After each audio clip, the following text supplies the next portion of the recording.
furthermore, chat is start so that others can do it next.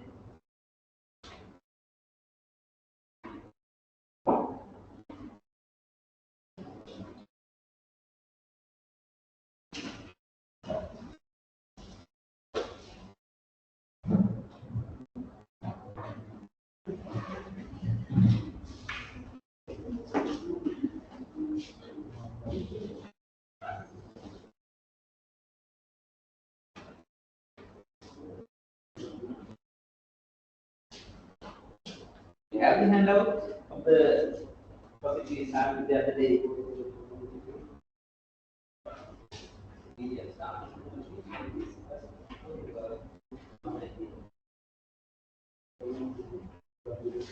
When you were not here, you left early last week, right? So here's my answer. Remember what we discussed the other day?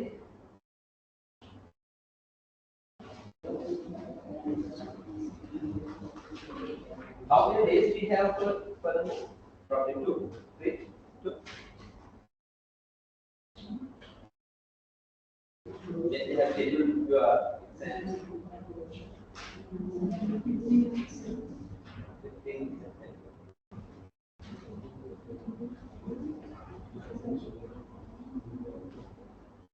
So probably we have 2 or 3 more weeks then, right?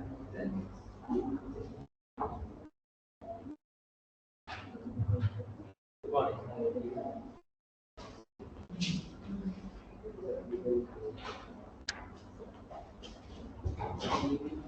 Magila katiya mampunne jawada.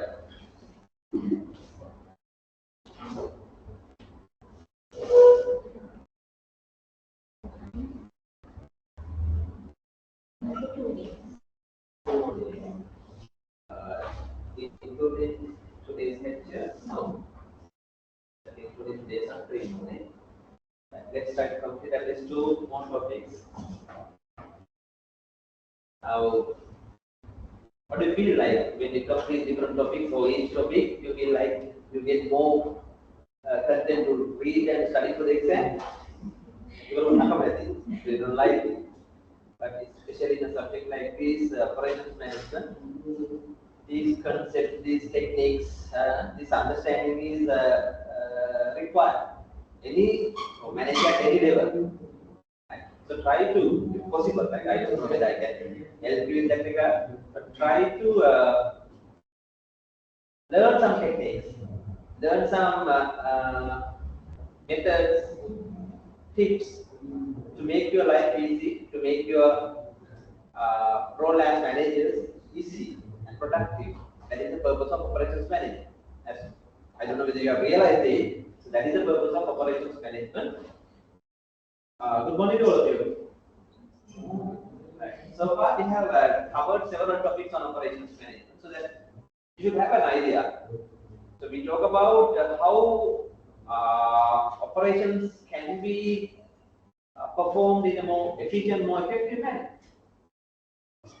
That is to produce products in manufacturing industries, in services, to create and deliver services. So for that, various different areas we have been talking about, from product designing or service designing to strategy to capacity to layout planning to processes to now we are into another topic. We call it work system design, right? As a part of it, work designing, work methods, work measurements and all, that is what we are going to talk about. In fact, we started this topic so that you should have an idea what it is, right? So this is very important for basically factories or services where we have manual work. Or manual work, or in other words, we call them labor intensive operations.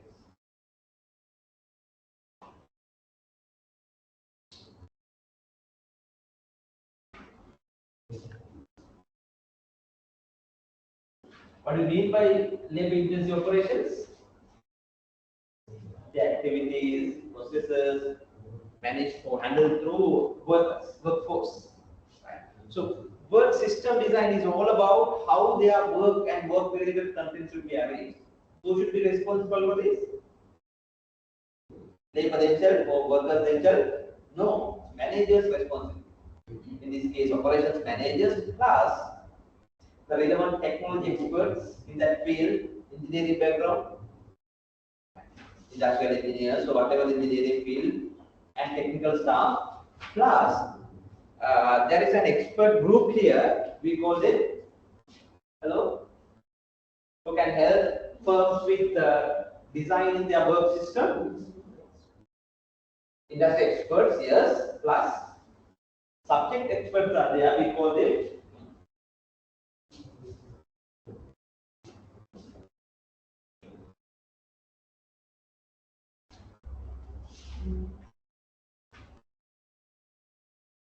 method analysts, right? So they come from a background like an engineering sometimes, right? Or technical background, right? So they support organizations to identify the work-related activities and group them into jobs in a more meaningful and efficient manner. So with their support, factories or service organizations can create what we call jobs, what we call job structures. As we identified here, the purpose of this work system design that has many elements, one of them is job designing. So when it comes to job designing, the purpose of that is to create job structure, as we identified. Job structure is a meaningful set of tasks, right? Meaningful set of tasks that we can assign to one person, right? Or for a group sometimes. Now we have teamwork, so these activities are assigned to this group, this team, and they should be responsible for that. Right? So meaningfully create job structures is the main objective. Here we identified what else job structure should look like. Some more answers, we should be able to answer, like not only what are the activities coming under the job, and where such work is available and when. Right? It should also answer why we need to create separate jobs for different areas. Right? And then, of course, how they should perform it. Right? Step by step process. So how the worker should complete this task should be prescribed, should be specified by the team. Especially these tasks, operational tasks, like factory workers, machine operators, floor level workers at restaurants, hotels, or supermarkets, or hospitals. They perform more or less the same task. Can you understand? The repeated task again and again. So they should know exactly what they should do plus how they should do them. So specifying that is called job design. That we understood. Further to that, we identified as what? AD, right? So specifying all these things and creating this final document for that, we call it job description for each operational level job. Not only that, this is also another area they should work on, that is what? Who can complete these tasks? In the sense, what kind of person? The mental abilities, the physical abilities of the person should be specified. We call that document that specifies what this person should have. Job specificity. So finalizing these two basically, for each operational level job we create is what we call job design.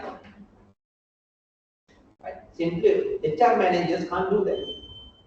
Because HR coming from a different background, in each industry, different technology requirements, processing requirements are there. They don't know much about the industry. That is why the technology experts, operations managers, manufacturing managers plus experts like method analysts should contribute. Clear? And according to create more productive jobs, more meaningful jobs. So here we identified what a job is. It's a set of tasks. A task may comprise of few work elements. A work element may comprise of smallest task that we call micro motions. So that is how the jobs are created by linking few micro motions into work elements, meaningfully combining few work elements into a task, and putting few tasks in a meaningful manner into a job. Is that clear?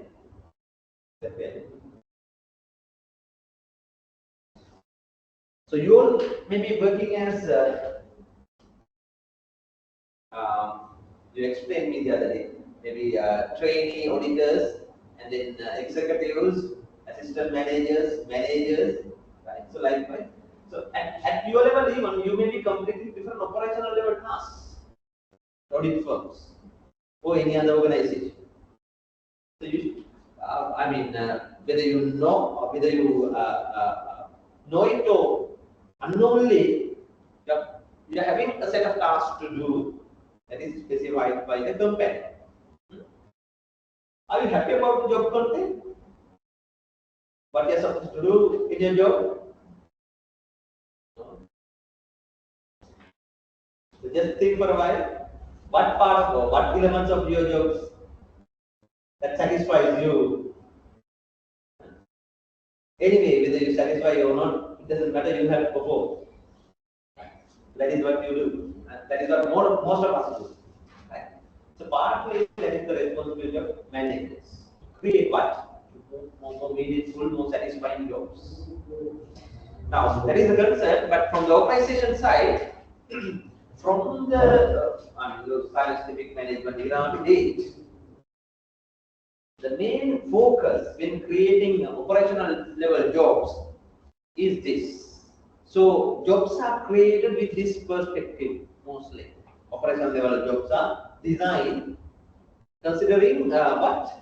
Physical considerations of the job, which aims at something called productivity. In simple terms, what is that? How to enhance the productivity of that job. So creating jobs in a more productive manner. Good morning. Creating jobs in more productive manner. You know the concept of productivity, right? So we'll discuss more about it. So as I told you, from history to today, this is the main technique, main concern when creating operational level jobs. What is it? How to make each job highly productive. And for that, different techniques, different methods have been used. And as I told you, we identified some of them the other day, especially some of the scientific management thoughts, scientific management concepts, and then of course concepts like this: division of labor, work specialization, right? Such concepts. Plus,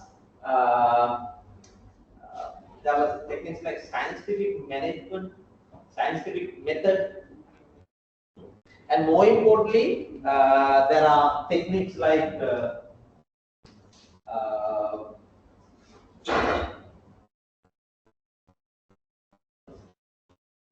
what is it? Motion studies. Techniques like these. Right? Have you heard of it? No? We are going to talk about it a little bit within limited time available. So techniques like motion studies, and then of course scientific method. Right? So techniques like those are used here, in addition to division of labor and work specialization and more, to specify jobs. And all such techniques may come under the first consideration, first approach. What is it? physical considerations of productivity. I'll explain it. This is just to understand. However, gradually business owners, different industries, they learn jobs created in a productive manner may not be effective most of the time. In the long run, highly effective jobs, highly productive jobs may not be appropriate.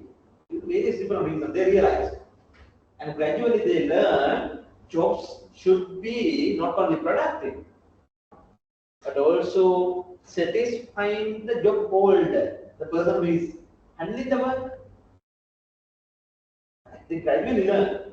Somewhere in 1930s, 20s, 30s, they learn. So then they gradually started to create jobs, not only to be productive, but make employees, the job holders, happy, satisfied about what they do. And as a result, most of the modern jobs we have are not just productive, but more satisfying to the job holder as well.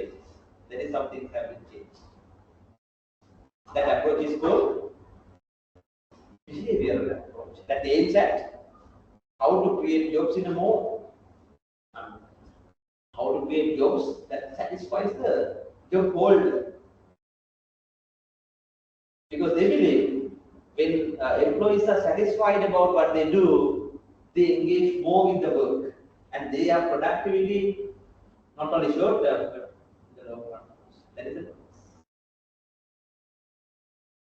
So these are the two main job design approaches we can identify mainly, right?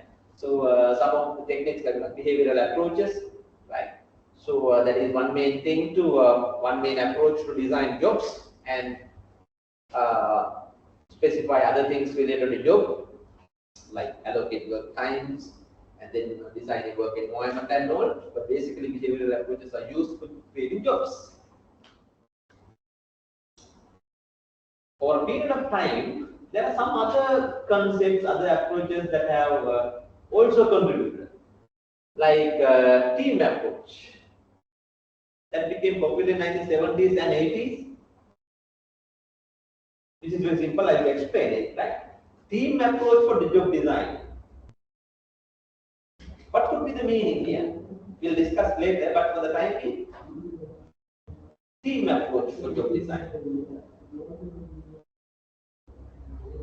As the term implies, now, initially they were thinking about individual jobs. So the work responsibility given to one person. But gradually they learn, now, when certain tasks are assigned to a team and the work is given to the team and the team is performing, different team members are completing different tasks together, and they can achieve higher productivity, higher satisfaction, and many other things together. So gradually the industries learn how to assign work to teams and create jobs for teams, not for individual work. In fact, what you are experiencing now at your job is a kind of team approach, isn't so? Each audit engagement is given to audit team.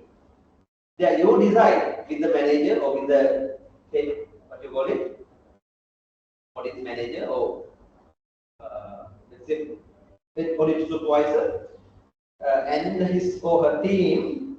Right? The task is given. They can decide. They can decide in which order you are going to complete the task in the project. Who will be completing which side of the job? And together the team is responsible for the task. Can you understand it? So that is used in most of the industries now, not only in the services, but also in management. And that approach is called teamwork or team approach for job design, which is more productive, which is more effective. And at the same time, some other concepts like flexible working that I explained to you the other day. And flexible work, all the other slides are there. Right? So flexible working concepts have become important, especially in the last 2 decades, 2 to 3 decades. We'll discuss more later. But flexibility, being able to change. That is the area we are going to cover. I ask you to go through the remaining part of the handout because I'm not going to explain everything. No need actually, because we are not going to create jobs. I think just an idea is enough.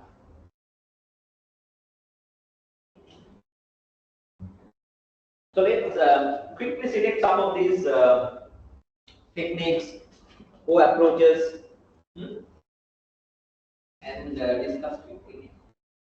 Okay, you can go now. You can now go through the lecture materials and select few areas that you need more details. I will quickly share them. Those who are connected online, you can also ask some questions, and for that you need to go through these slides, like starting from slide number 9. This is about some of concepts, techniques used for physical consideration approach. Very old, but still being used because they are very useful, very much useful. And about motion studies, slide number 10, 11. And then of course, reducing the work content and introduce machines, replacing work with machines, that we call automation. Little more details in slide number 12. Go through them and check if you can understand.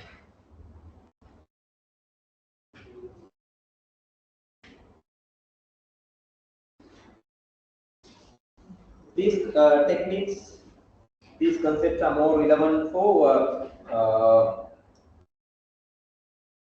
first step, productivity approach. Right. You can quickly ask some questions.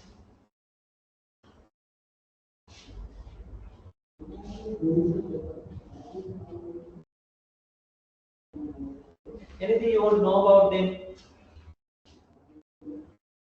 I hope you are adults so that I don't need to emphasize anything. You can decide what you want to know.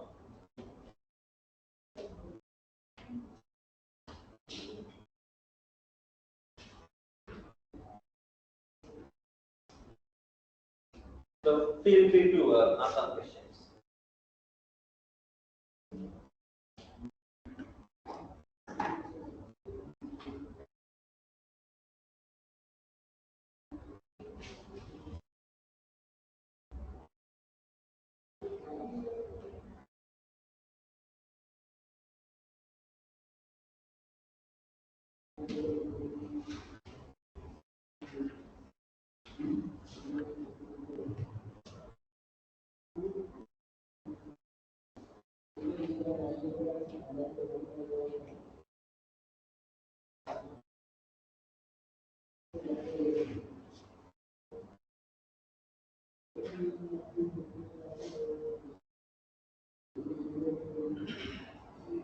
Excuse me, sir.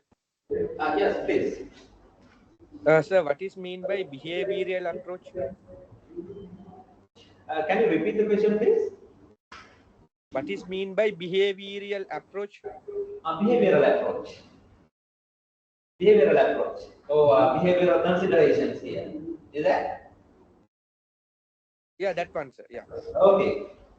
I will explain that. In fact, I briefly introduced that to you last week. Today also I just introduced it. I will repeat it. Thank you. Any other questions?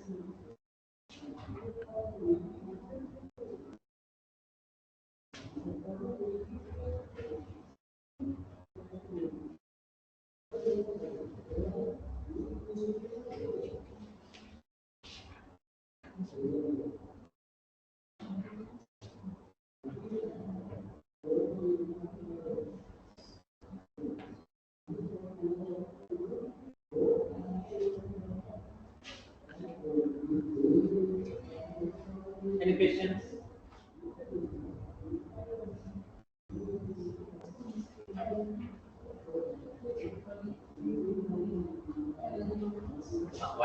by ergonomics here, well,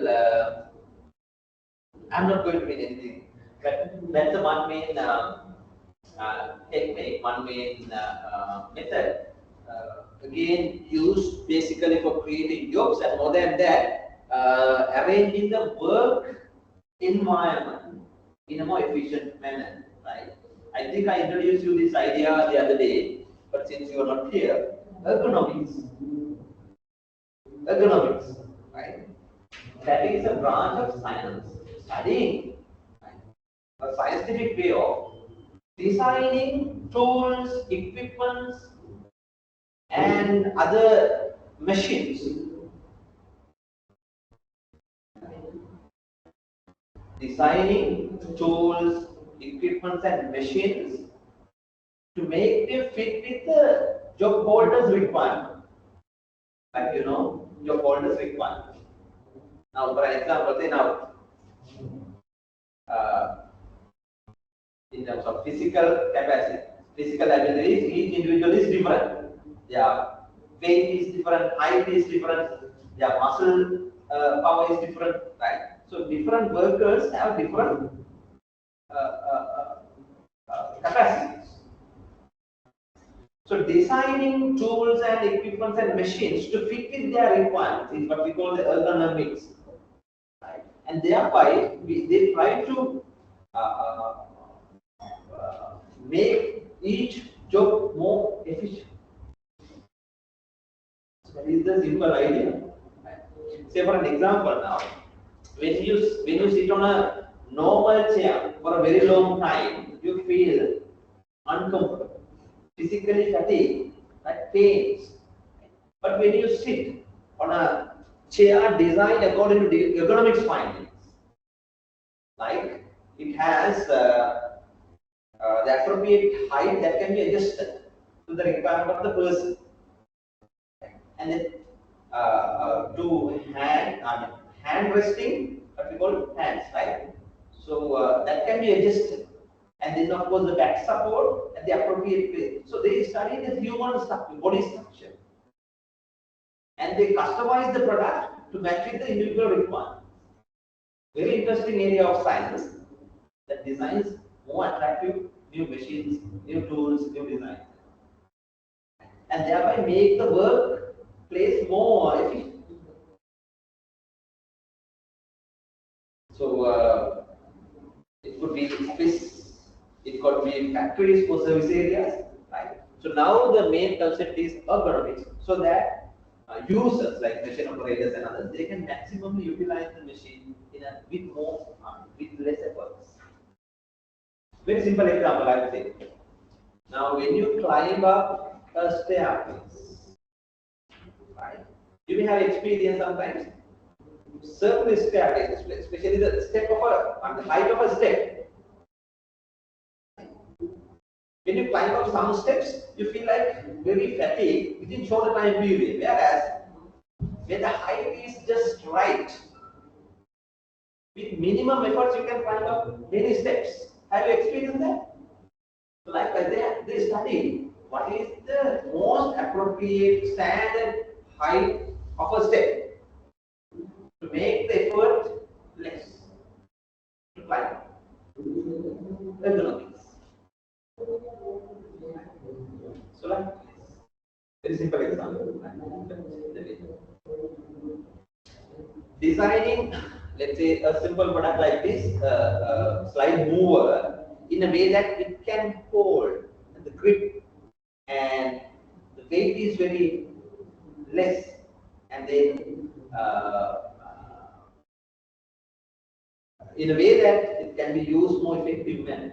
Ergonomic findings. When you get into a modern car, you will see a lot of ergonomic findings. Without knowing, we have been using. So that's it. Product science. That is useful to create modern jobs, plus especially what we call work environment.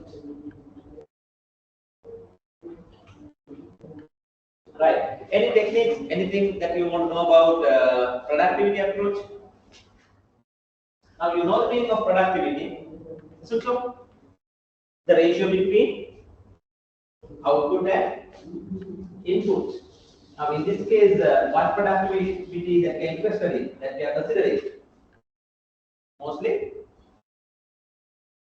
you know the meaning of productivity. That is one of the main target, main aim of operations management. Right? So in this case, that is output divided by input. But when it comes to job designing, which productivity we are interested mostly? Labor productivity. Right? We are interested in labor productivity.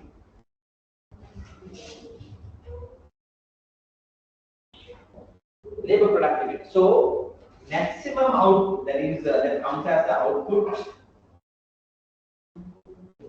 right?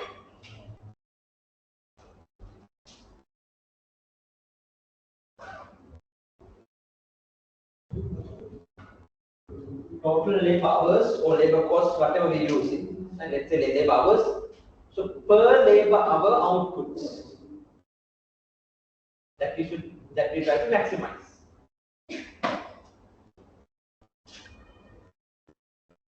That has been the concern.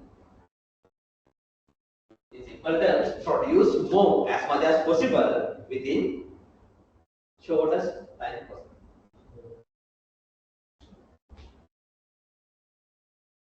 Labor productivity is the primary concern. To create highly efficient, highly productive jobs, techniques like scientific method. Have you heard of it? What is scientific method? I want to study it. Yeah, have you? Right. So the targeting at now to complete a process, to do a job, there can be multiple ways. There can be different ways. But the scientific method is all about studying different approaches, different methods, but selecting the most efficient method and use the same process again and again. That is a simple idea. We call it scientific method. Now assume you are given a task to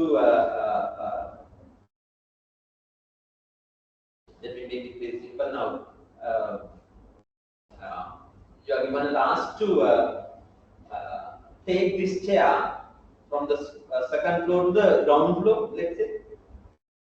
So different people may do it different way, right? The scientific method, they believe that is the best way.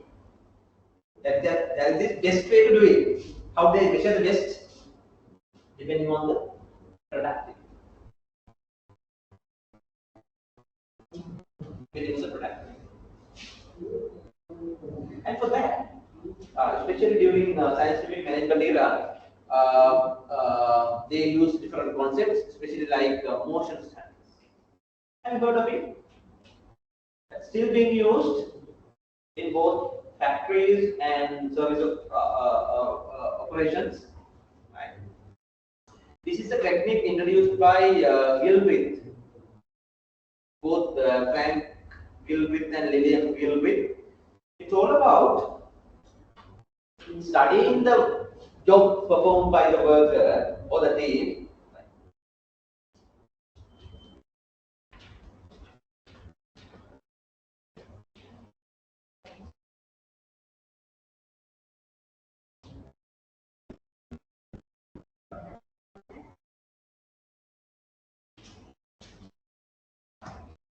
Right. Motion studies. Hello, good morning. Have you heard of it, by the way? No. As a auditors, you may not use it, but it's very prominent main technique used for this kind of thing. So what happens there? They use basically videotapes. They videotape how the workers are performing a particular job. You know, videotapes. Then they study to identify how they can further improve the product. process.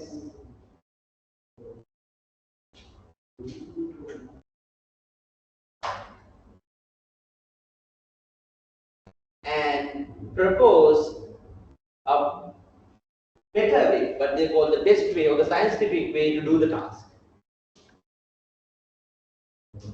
Although you don't know about motion studies, you know slow motion videos we use in maybe in cricket, maybe in sports, other sports, right? The same purpose. Can you understand? When one person is playing for a ball, right? We study how each motion, step by step, slow motion, and we study the slow motion videos to identify how this happens, and then to rectify certain errors as well. Right? Where they have done the mistake. So for the same purpose, this technique is used, and there are other techniques also. But about motion studies, they follow some of these general guidelines. Especially they think how to efficiently use the human body,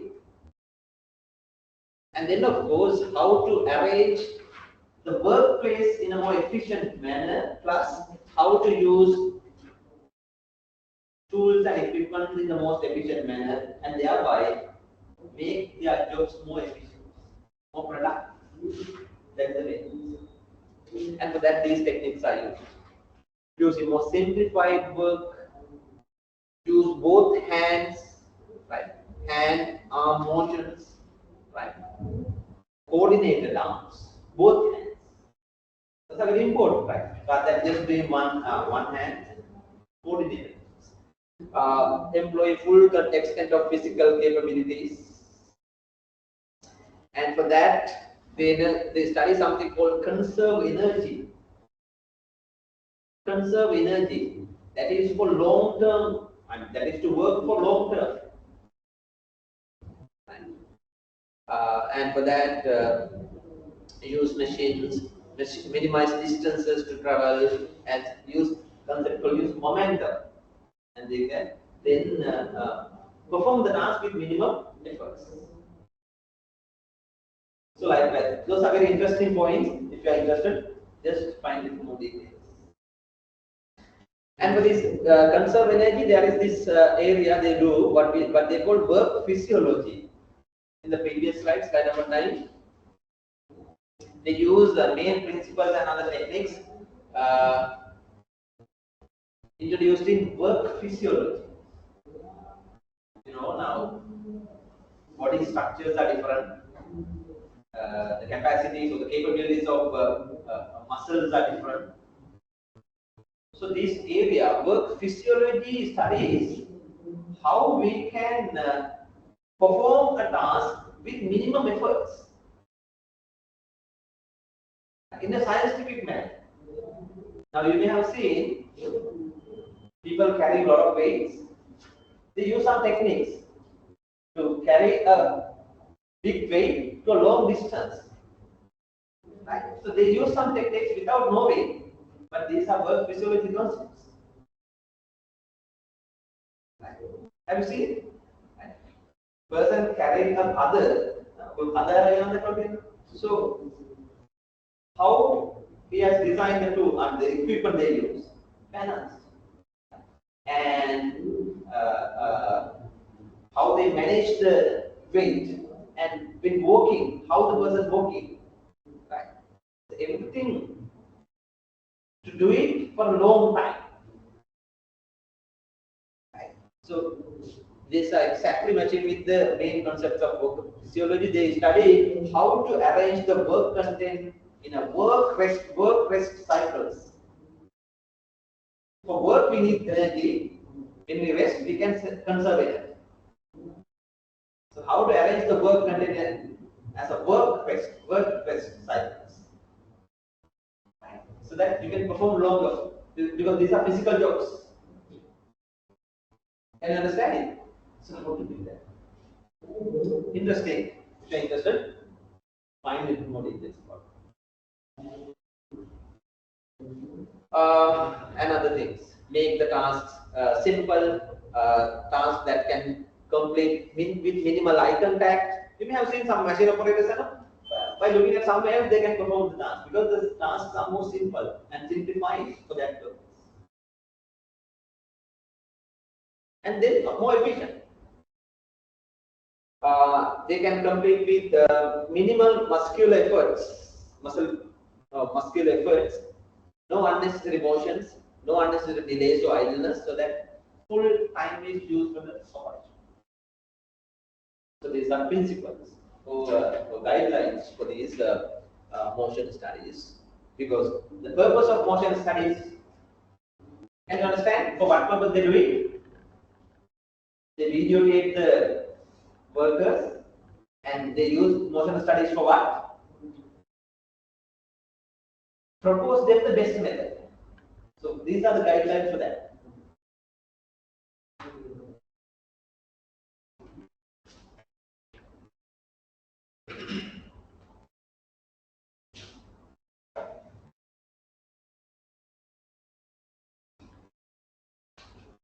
Talk to method analysts if you happen to meet one, right? They will tell you a lot of other details. Maybe as operating level staff and managers in service industries like audit firms, you may not involve in more physical work, right? But still in services like restaurants, hotels, and then of course other customer service operations like, let's say, airports, other offices where they interact with customers at home. They need to know how to efficiently complete their task, and for that motion studies can be done. Not for auditing, I guess, because that is different arrangement. At restaurants, of course, yes. Now, say for an example, McDonald's. How each task should be performed. Prescribed step-by-step guidelines are given to each and every worker, because they have studied it and they have identified the best way to do it, so that every worker is doing the same thing. Can you understand? That is why the same taste, when you go to a coffee shop and order one particular coffee, you get the same taste every time, every day to all the customers. That is how the operations are designed. Hope you understand. Right. And using machines to make the processes more efficient and reduce the work content to the worker. Has been there for a very long time now. So that we call automation, right? So at least it's not full automation, so partial automated processes, so that the worker job content can be reduced, and their jobs can be more efficient and productive.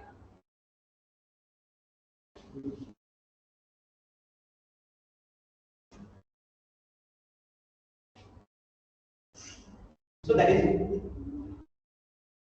those are different productivity concerns.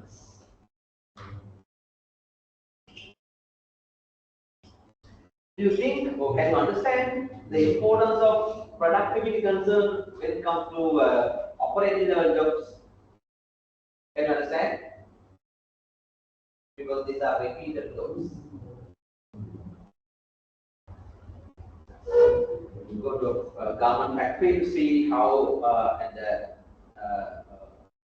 sewing section each production steps are performed by the workers. In other cutting, sewing, and other departments, how they are doing different tasks. Go to a tire factory to see how workers are completing different tire manufacturing processes. In well-established organizations, each worker job content is very specific, following these concepts. In fact, I have been to few tire factories, and most of them, in addition to this, they use the team approach. I will explain later. They use the team approach as well. They combine it and use it effectively. Right.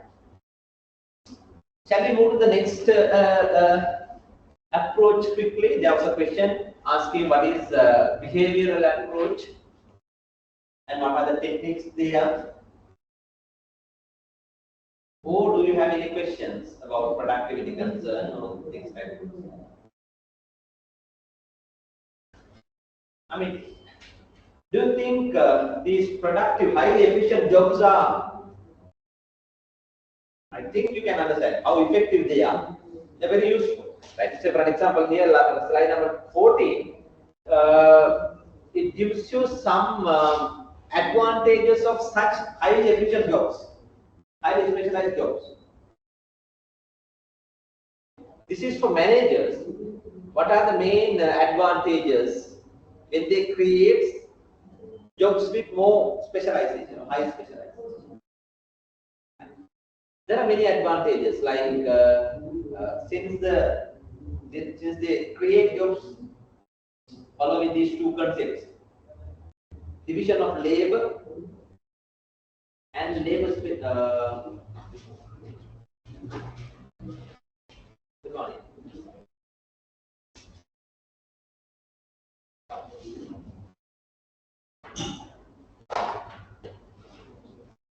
You started, you'll have to quickly join. We are talking about what? Job designing. There are different approaches. We are talking about productivity approach. So as you see here, highly productive jobs are created following this principle. This concept. What is it? Division of labor. You know the meaning. Production processes are divided into smallest parts and assigned to each worker. So that is the principle. And thereby the person become more specialized on it. So worker specialization.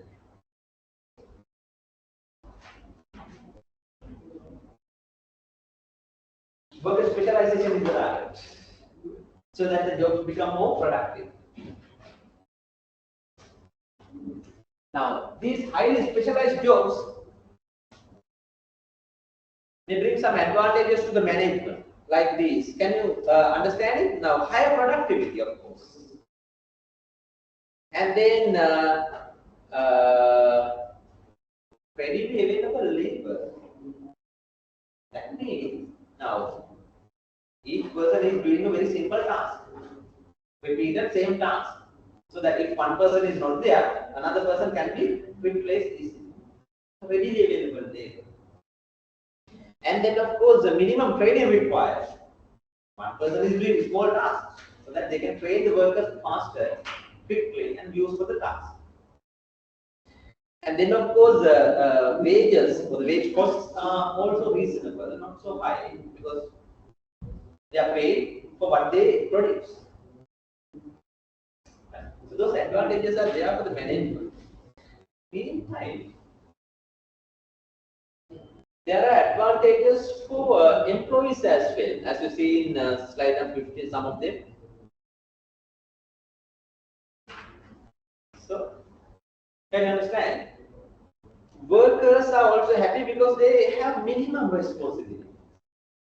Right? Do you like? When you have very limited task and that is it? Most of them, especially less educated or people or the workers with low cognitive abilities, thinking abilities and all, less educated, right? Those are the ones come to operating jobs.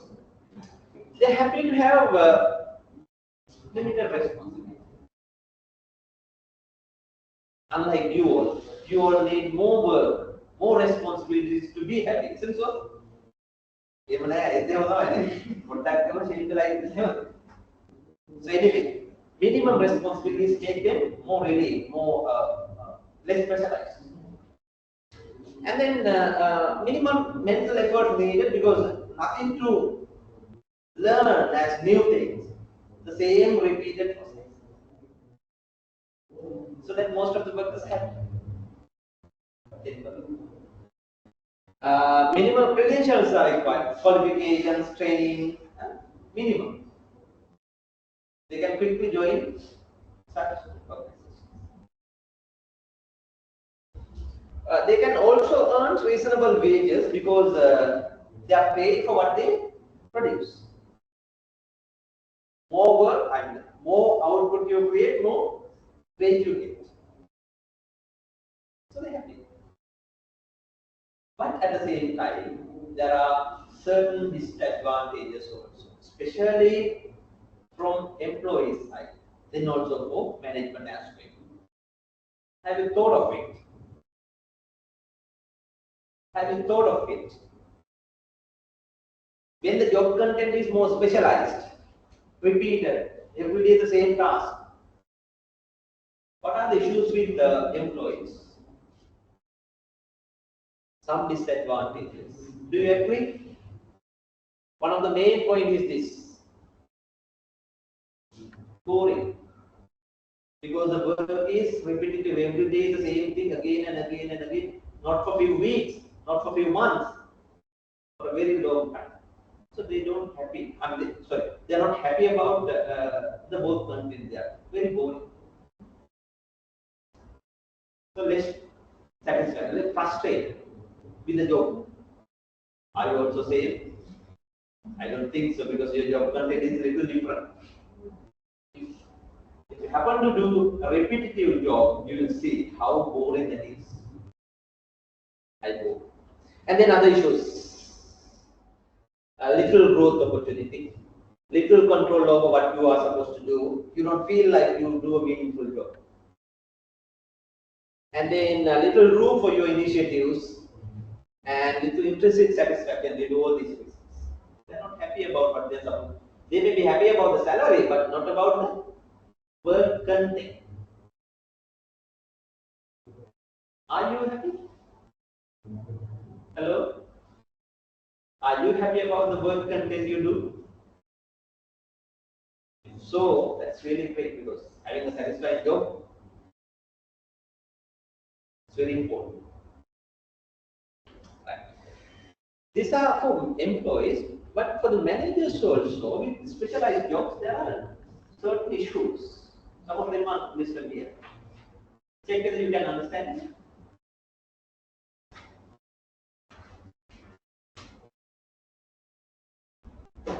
One is high absenteeism, they say. Why? You know the meaning of absenteeism, right? They don't come for work without any prior approvals. So they on that particular day morning they come to know they are absent. Because workers are not happy, they are not engaged with the job, they don't they are not committed. Absent. Is that a problem for the management? Yes. They have set the production targets, they have arranged the machines, they have arranged the raw materials and everything, but to see only 85% workers turned up, 15 absent. Cannot meet the production targets, idling machines, problems.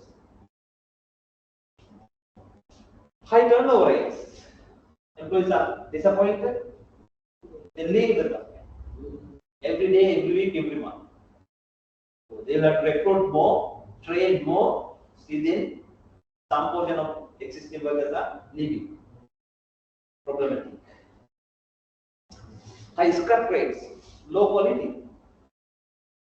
Right? Because one person is doing a limited task, they are not responsible for the product. No one is responsible for the final product. As a result, they recognize at the end, these are defectives, scraps. No one is responsible for the product. So those are the issues. Plus, then employee grievances, their issues are filed up. Can you understand it? So that is why they gradually learn. Even today, we have these issues at factories, in service organizations. Don't we have? We have. Somewhere in 90s, 20s, 30s, they learn how to overcome, how to create more meaningful job content and all, right? So they started doing various researchers. Hope you have heard of something called Hawthorne studies and all. Have you? Right. Somewhere in 1930s. They studied and learned to determine the productivity, not only the work content, but the work environment is also important. Lighting, ventilation, and other factors determine the productivity of the worker. And from there onward, they study there is this human part of human factors that determine the productivity. Human elements. So gradually they learn how to adjust, how to modify the jobs to make them not only productive but also what we call make the jobs more satisfying. Because they started believing employee satisfaction in addition to productivity, employee satisfaction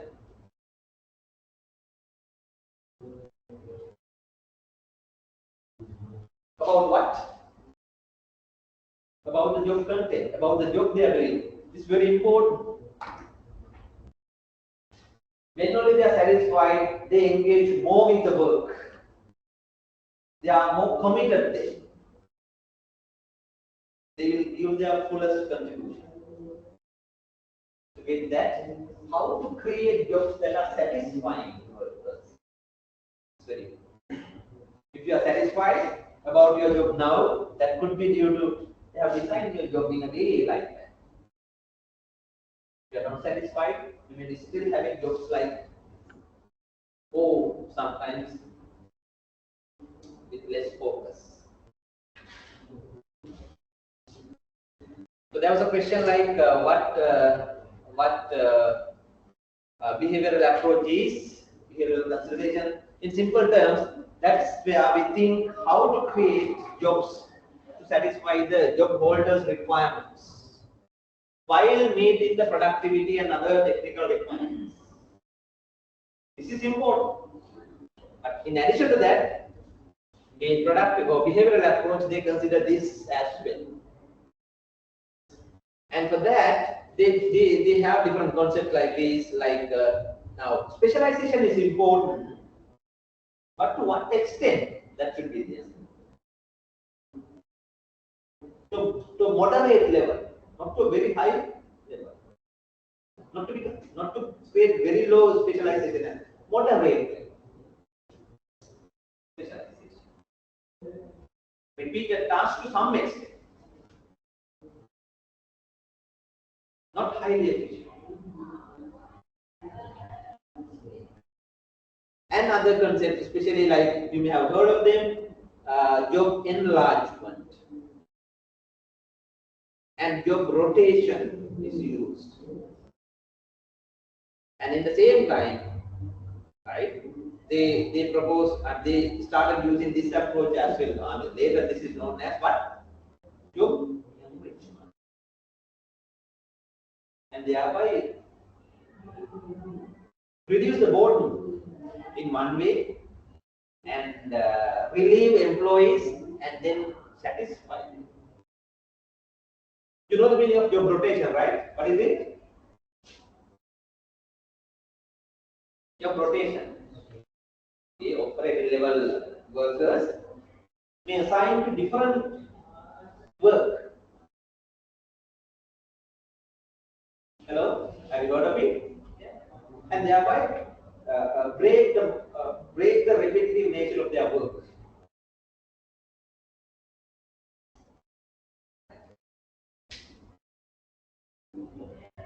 Unlike your job, even your job,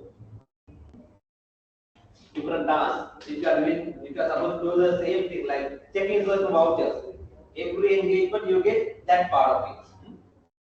What you call it? Vouchers and this thing.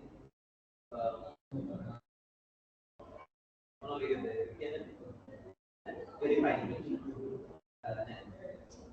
Checking the vouchers every day for every engagement you get that part. So time back you will see. So as the audit manager, but now the team leader, right? The person should understand if we assign the same task every time to the maybe efficient, he is good at it, or she is good at it, but we should not allocate the same task again and again and again because then the job becomes boring. Listen, so reduce it. And for that, job rotation can be used. What is job enlargement? What is job enlargement?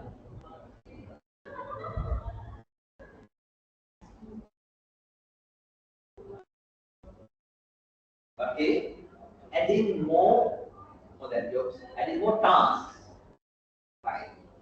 Adding more tasks, right? Adding more tasks.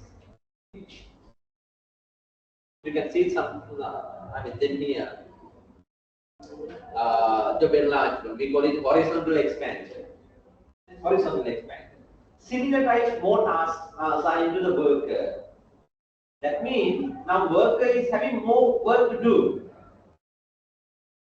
More work to do. So they feel like they're doing something meaningful now. Can you understand? So then in that way, that makes their job more satisfying. In one way, still we can expect high performance. We have to use it in a careful manner. But any doubts or any issues? Clear? Can as managers use it now? Think of how to use it and create more satisfying jobs for your team members. What is job enrichment in that relation? That is completely different.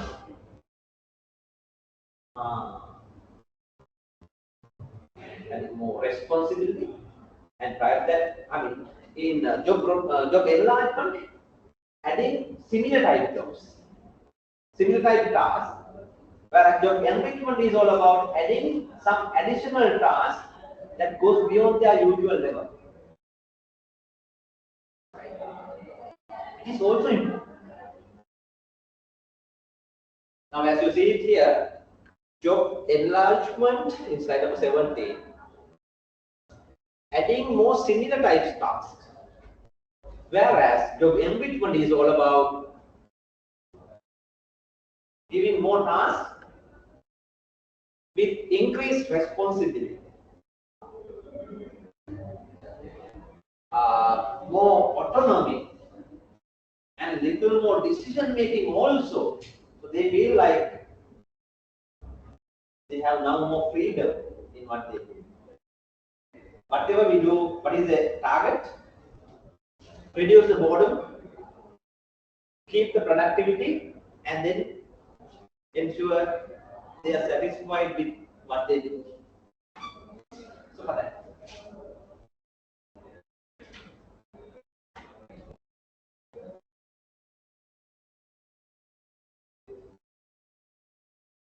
There are more interesting latest concepts.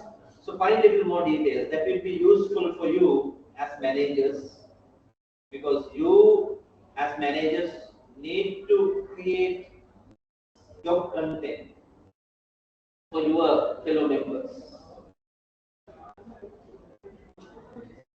And for that, these concepts are useful.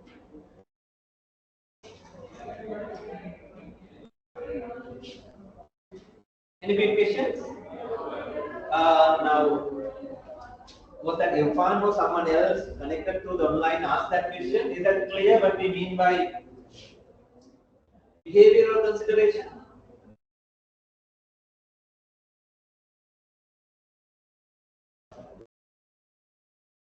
Hope you are there.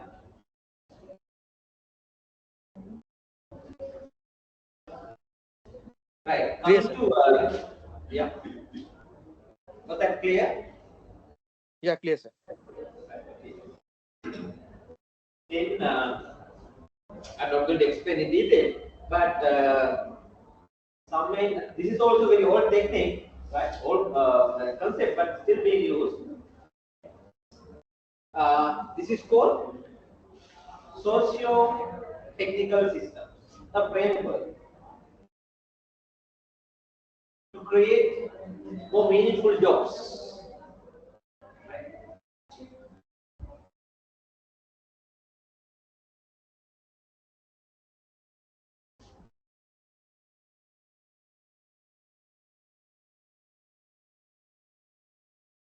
Right. I hope then if you are interested about it, find little more details about it. It's a framework that sets certain characteristics. This is how the jobs should be created. Right? So these characteristics are highlighted in their approach.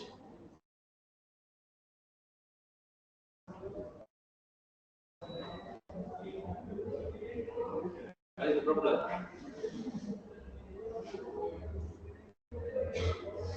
Not sure. Here is the anomaly. See? Here is the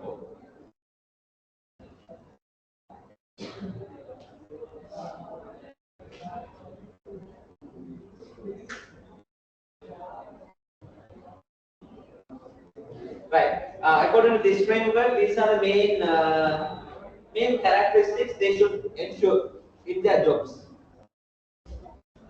to make jobs more, I mean, so that we can fulfill the requirements of the process and at the same time requirements of the person and the group performing such tasks. Don't know whether you understand it. If you are with me, if you think it with me, you will be able to understand. So this supports and this helps managers to create jobs that fulfill the processing requirements in one side and on the other side the requirements of workers.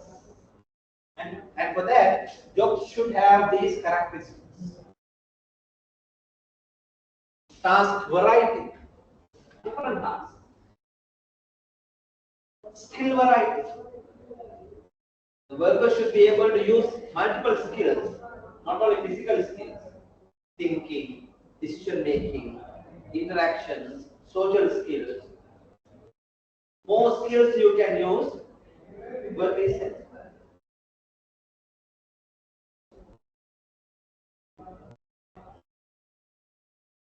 Job should be designed in a way that job itself provides them the feedback whether they have done the right thing.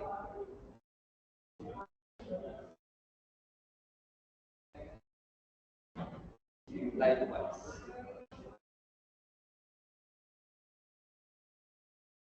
Sometimes even now, for example, say when the worker complete certain task before handing over to the next, that's a check sheet. Tick. Right. So whether they have checked these and whether they are correct. So check sheets. So that before handing over the product to the next level, they check it and then they verify. Say for example, I have visited tire factories to see. Let's say now there is certain process. They do rubber compounds, right? Before cleaning or what they call burning. So before handing over the product to that section, there's a check sheet. Person involved in that supposed to manually check it, inspect the product, and complete the check sheet and hand that over to the next person. So it provides them a feedback. Can you understand it? So providing the feedback is important. A quick feedback so that they are sure they have done their job. So they have, no one can claim later that we have not done this. Creating jobs. I hope that is clear. How about task identity? What is that? They had this idea. Task identity. What it would be? Yeah. They have a kind of job role that has an identity. In the sense, rather than highly specialized jobs, they can significantly identify what I have done in this product. My contribution is clear. So it makes them happy, satisfied. Isn't it? So task identity is important. So to create jobs with more task identity is what they do. And then task autonomy. Each staff should have little more freedom, decision making, autonomy, so that a worker would be happy and feel the responsibility.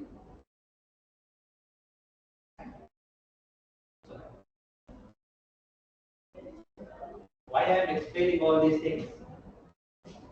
For you to become as a manager, when you perform as a manager, you should be able to see modern jobs. Especially as auditor, when you may go to factories, see employees are sometimes disappointed, turnover ratios are very high, other operational issues are there, maybe as internal auditors you will have to propose something. Now you should be able to see. There can be other factors like salary and other issues. As a part of it, there can be job content that make them unsatisfied. For example, I will share with you some videos so that you can see how carefully they have designed jobs. Now,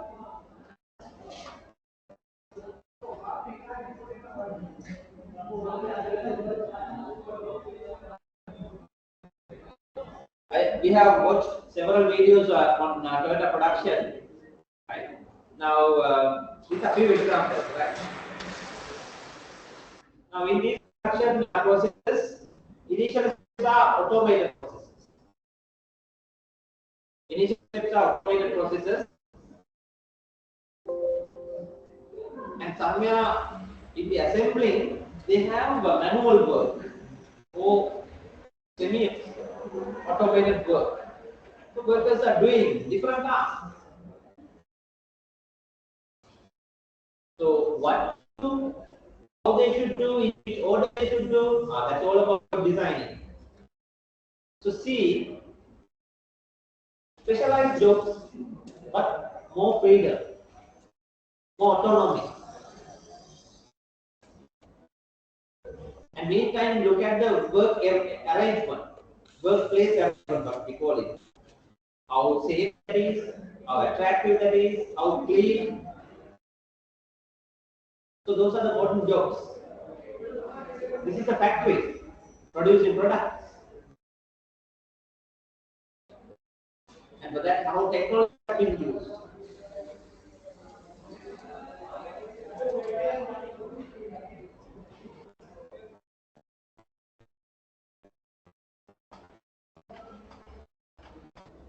So each of these areas, different jobs have been created.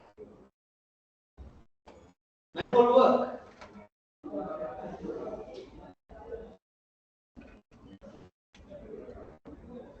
Are they repeated jobs? Are they repeated jobs? Yes. Every time with every car, they have to do the same. Doing it, verifying it. So there is something meaningful.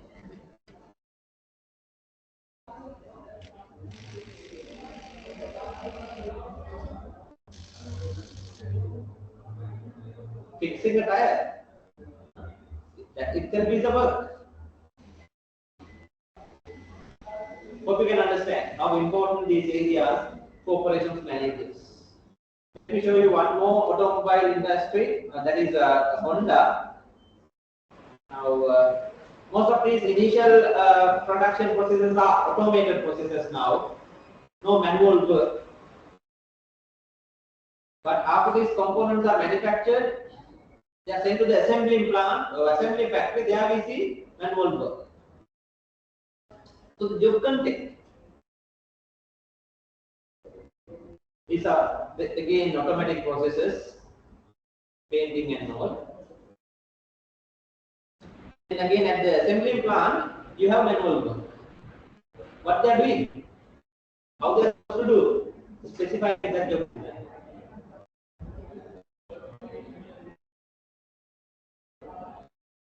Hope you can understand it. This is in 2017.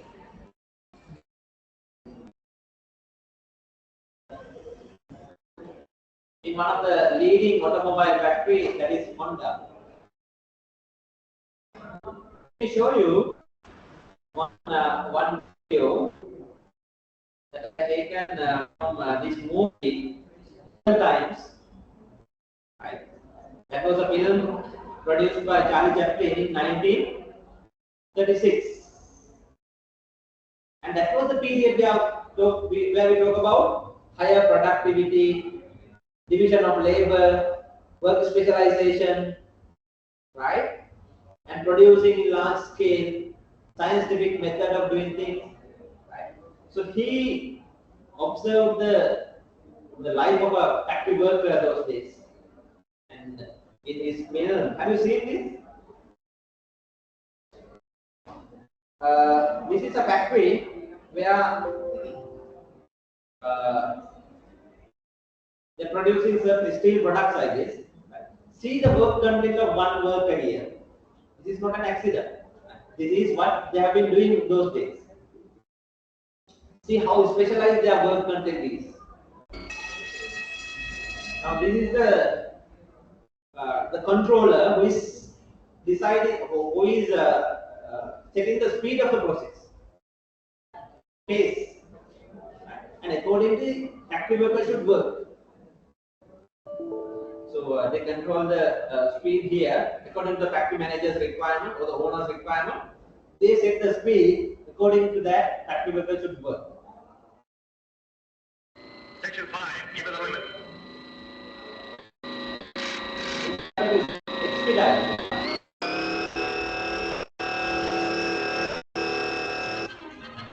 This is the factory work. Highly special jobs.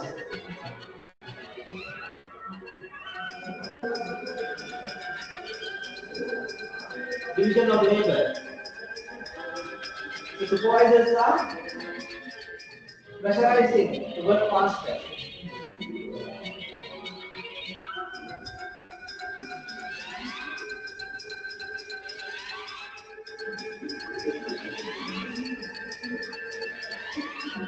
So such job content.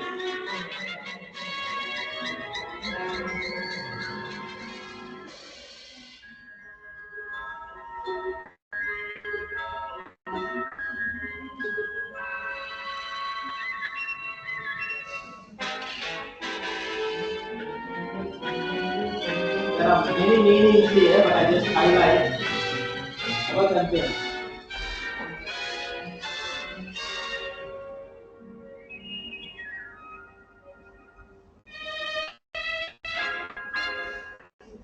He only sees what he has been doing. See, highly specialized jobs can make employees basic, mentally fatigued, of course, physically very fatigued. It continues. I will stop it here. Uh,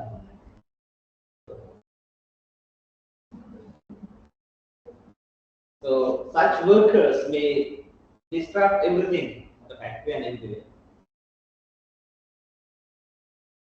We might, or we can laugh at them now, but you see that was the reality by then 1920s to 20s, 30s. Now you would be surprised to see here now. Here, have you seen this? Now the same factory now as an improvement.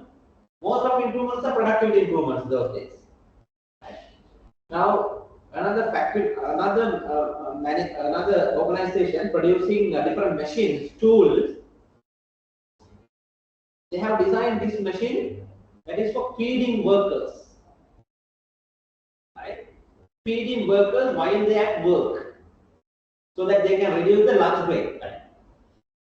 And employees can work during the lunch hour. Right? And that is how to maintain the high productivity. So he was criticizing it in a way, right? But to see, right, what were the intentions. So what happens here now? Before introducing that machine, it is demonstrated here, and unfortunately, the same person, that is Charlie Chaplin, this character here, and is selected to demonstrate how the machine is used and how productive that is. Have you seen this?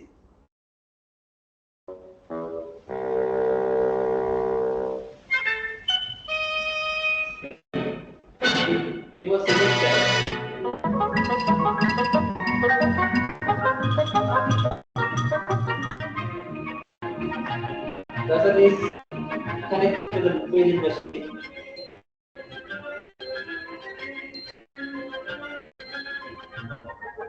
More machines. Even for breathing. Whose benefit is expected here? Employee? No. Productivity.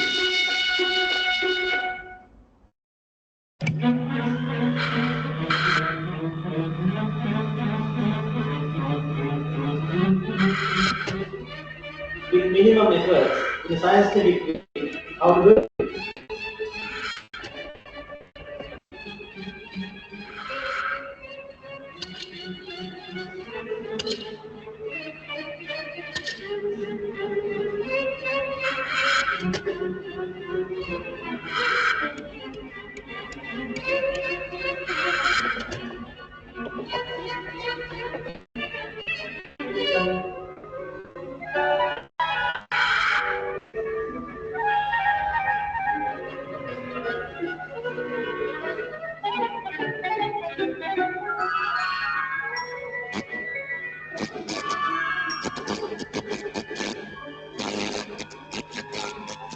This is how machines are. They are machines.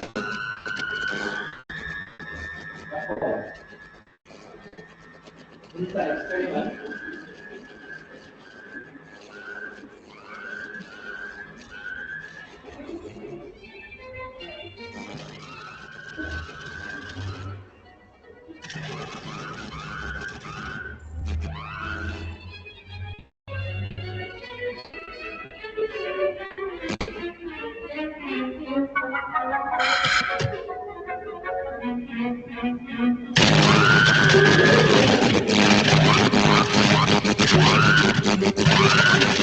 Whatever is connected to the machine, you can't do anything.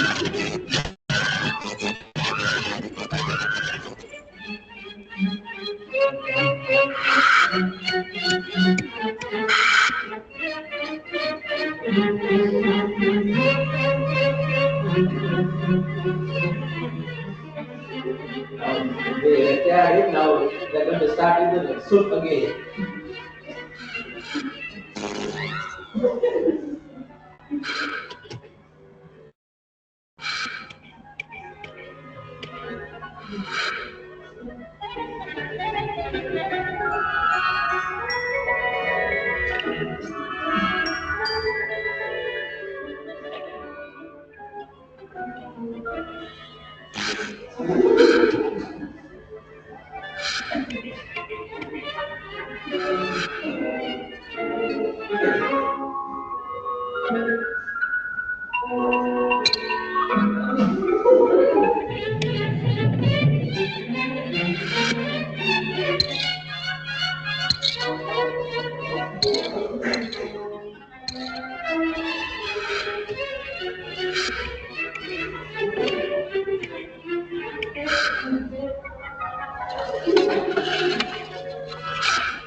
So it continues, right? So in a way, it criticizes it, but to realize the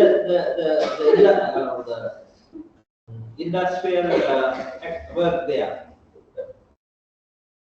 he named it as modern times, good old days, 1930s, after industrial revolution. So we have come a long way now, right? 90 and almost 1 century. Now hope you can understand where we are. Those are better working conditions, right?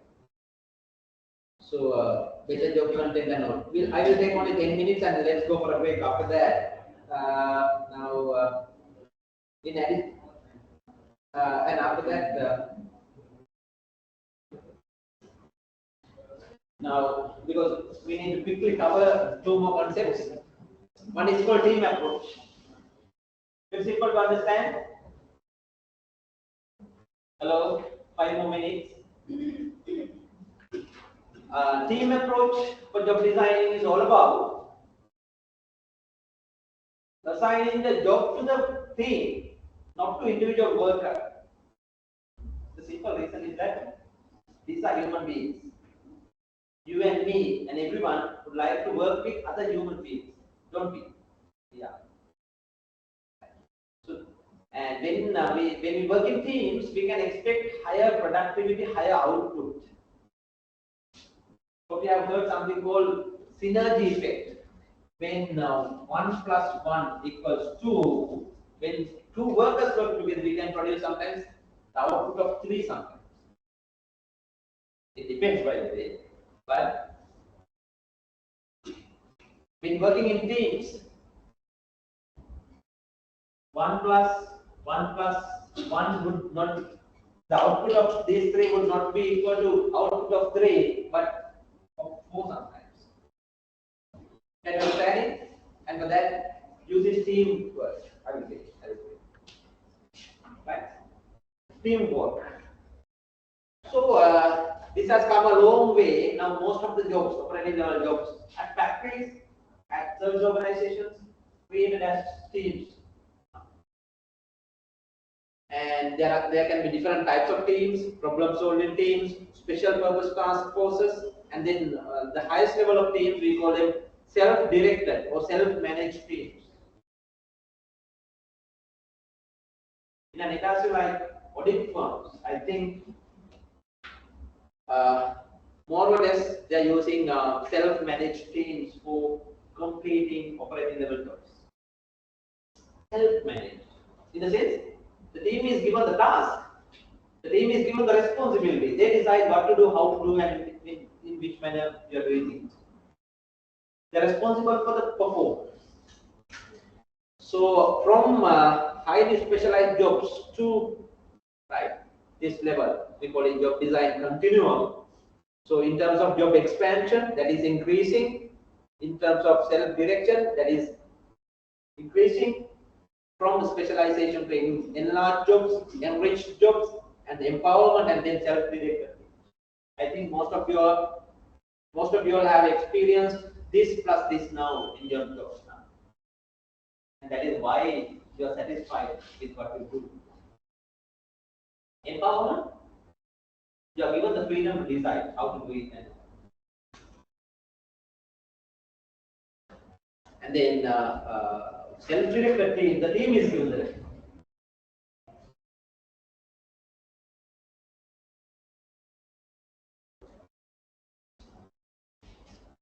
Self-direction is at highest. Self-direction, you decide what you do. In modern industry, this is what is needed. That makes employees happy. But it depends. Now, the benefits of teams approach and all is mentioned here. You will go through. It resulted in improved quality of work life. It resulted in improved job satisfaction. Also increased motivation. It is very important. When less motivated, we don't feel like going to work. Otherwise, so less motivation. Instead of that, increased motivation. Allows employees to accept more responsibilities. Improve productivity and also quality while having all the others. And also reduce turnover and absenteeism as outcome. This is the last point that I want to highlight here. When it comes to job designing, this is the latest. Other concepts are there, use of technology, design the workspace in a more more efficient and effective manner. Those are there, but in terms of job design, this is the latest what we call flexible, which means there's a high demand for operation jobs that are designed with this approach, where the job holder can flexibly fit with the job requirement. In most of the developed countries, this is how the operating level jobs are designed now. There is you go through it, you can understand.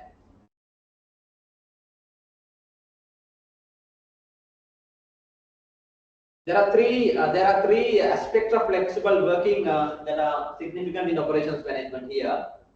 Right. One is skill flexibility. The worker can flexibly use their different skills in the job they are doing. Skill flexibility should be ensured. And then, of course, time flexibility, which means during which time the worker should do this. Flexi time. They can shift work. That they can freely decide which hours of a day, which days of a week they're going to work. So jobs are clearly that. So you talk to your friends working in US, UK, Australia. They operate, most of them are doing operating level jobs. It's a very big. So their jobs are like shift. So responsibility is there, but only for that time period. Managers are looking after the other. And at the same time, the other one, location flexibility also. Earlier, every day, every time, they should go to the factory, they should go to the office. Now, work from home, work from hotels, work from abroad, and thereby responsibility is given, but more flexible. So that operating by meeting productivity and other requirements, they can also ensure not only employee satisfaction, what they call work-family life balance, and various other concerns are important. And for that, creating, I will just show you one video and before going for the debrief, that is an operating level job. See how that features the day experience of a lab assistant, right? So have a look on the job content she is supposed to do in her job, and check whether you can identify some of these job designing concepts there. How effectively they have created this job, right? Just to get an idea, because I need you to inspire on such jobs and especially help your teamwork, the team members to have better work experiences. One day you as managers, when you create jobs for your teams, individuals, you should be able to do it in a more appropriate manner, following all these concepts. After the video, we can go for the debrief. It's a 3-minute. It's a the day life of a medical laboratory technician. It's 4-minute video. I hope you will try to identify what work content she is supposed to do, what work content, and what concepts are relevant here.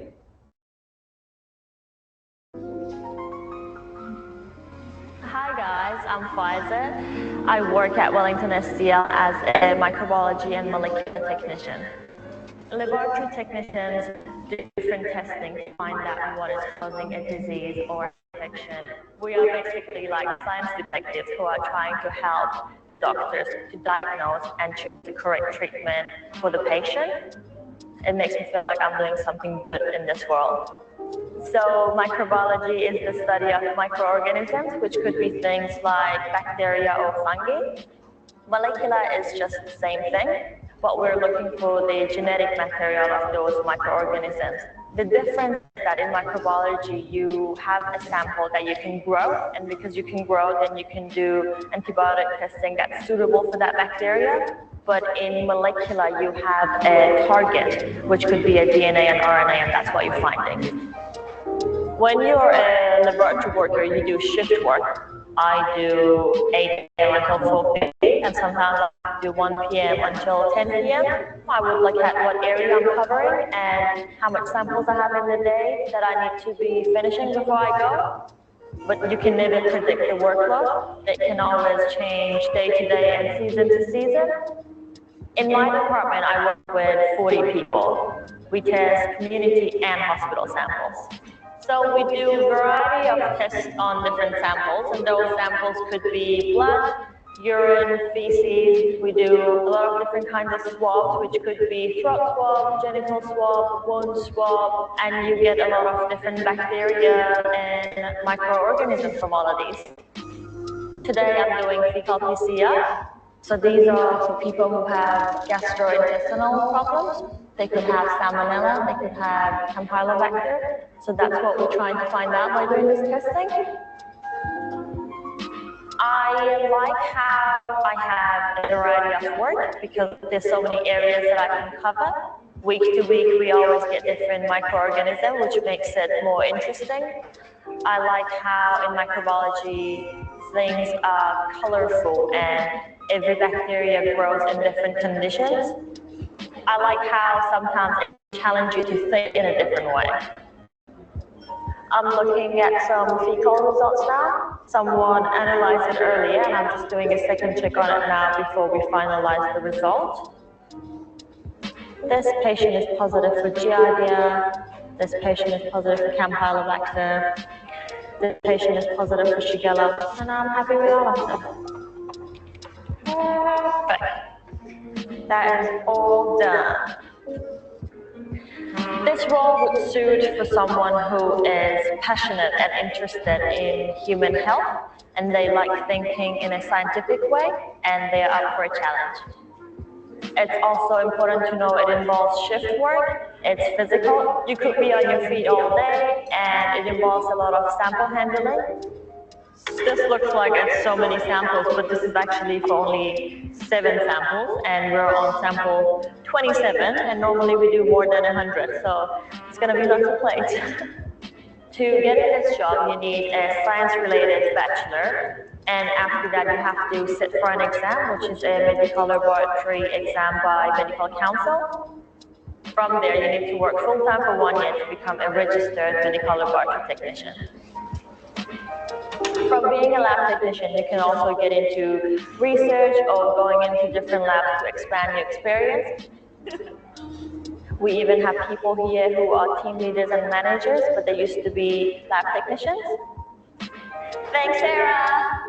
I'll see you soon. Keep in mind, in some labs, you can work full-time and study part-time to become a scientist. I'm passionate about helping people, and that's what I'm doing here. For me, that's the part I enjoy the most, that I'm helping people.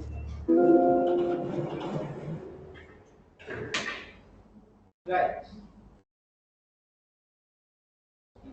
Could you relate any job design concept we discussed here with the job content of this position?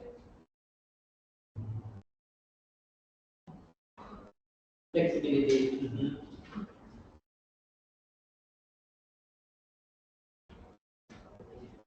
Shift work. Flexibility, shift work. What else? Teamwork. More tasks. Job enlargement. Enrichment as well to some extent. Rotation time to time. And could you see the work setup? I mean, the tools and equipments, machinery to make their task more efficient and easy. Arrange the work environment that way using ergonomic concepts, ergonomic tools and equipments, and more precise work to do. Work content of one job board is well specified. So I think we have enough. We had enough discussion on that. What we discussed about job designing, operating development. After break, we will quickly cover work measurements as well and go into the other topic, probably project management. It's 10:15. At what time you are going to come back? 35? Enough?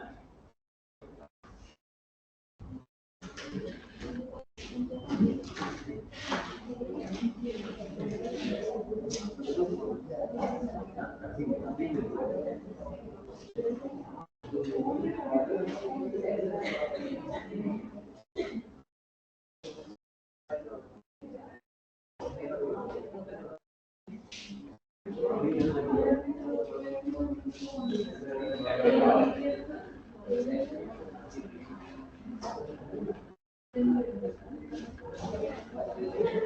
about you? I remember you said early that our words is now. Our words is now.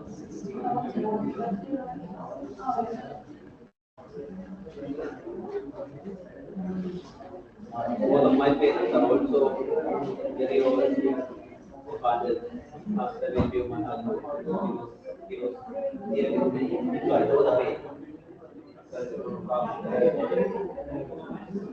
Dr. Visi is very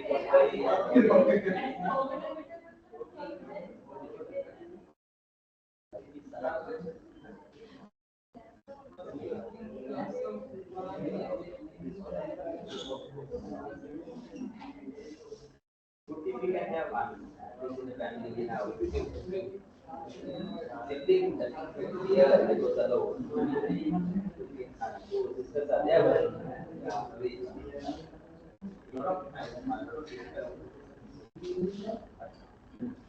have to manage. Whatever it is, do your maximum. I know that's me. I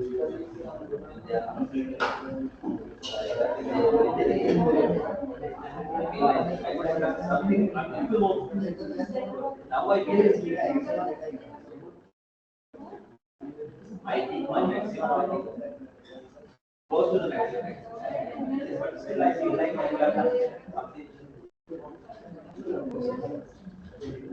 Yeah, Colombo with us.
Just still having breakfast or tea.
Same format sama ya. Namun ada juga katakan dari topik tidak katakan itu perlu dia menjual kalau dia ke business strategy kalau mana katakan itu kalau dia katakan itu sama ini harus katakan itu desain seperti nanti katakan itu katakan sekali itu topik we discuss in the program. Final paper the same format will be review more areas towards the end of the semester. The software and users we can discuss.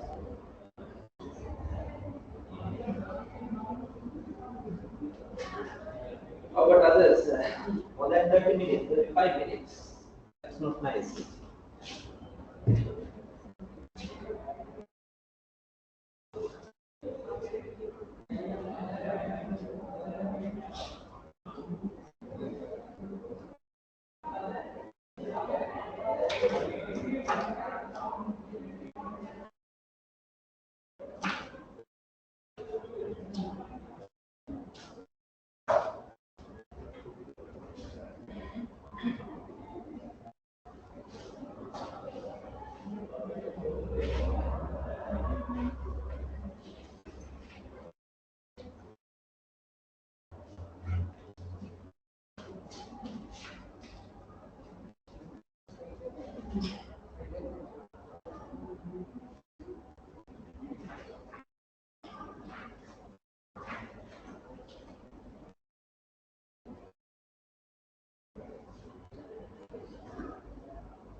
Shall we start? Because others not around here.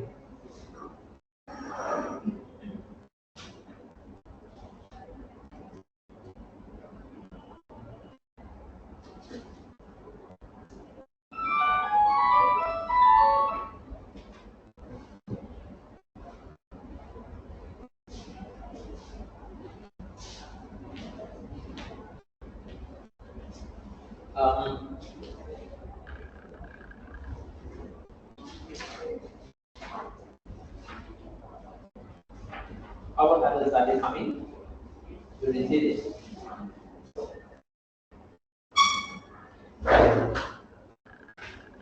So let's quickly complete the remaining part of this topic because I think the main area that I want to discuss with you, that is job designing part is over. Right? So slide number 25 gives you an idea. What are the characteristics? What are the attributes of what we call a good job? understand the points here, so that means you understand the topic we discussed so far. A good job design should have an appropriate degree of repetitiveness, specialization. Not very high, not too low. An appropriate degree of attention and mental absorption, so that the involvement in the task would be higher.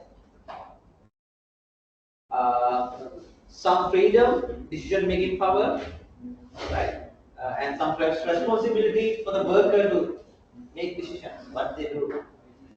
Some employee responsibility for decisions and discretion. Hello, quickly join. And then certain level of control, employee control over their own job. It is important. Feedback on what to do and what they have achieved.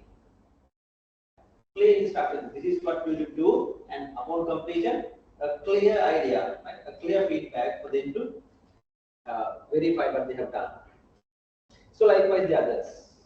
A perceived contribution to a useful product, useful service at the what we call task identity. They should be able to feel, they should be able to see their contribution in the final product, final service. Right? That they identify their contribution in it. Likewise, opportunities for personal relationships and friendships are also important.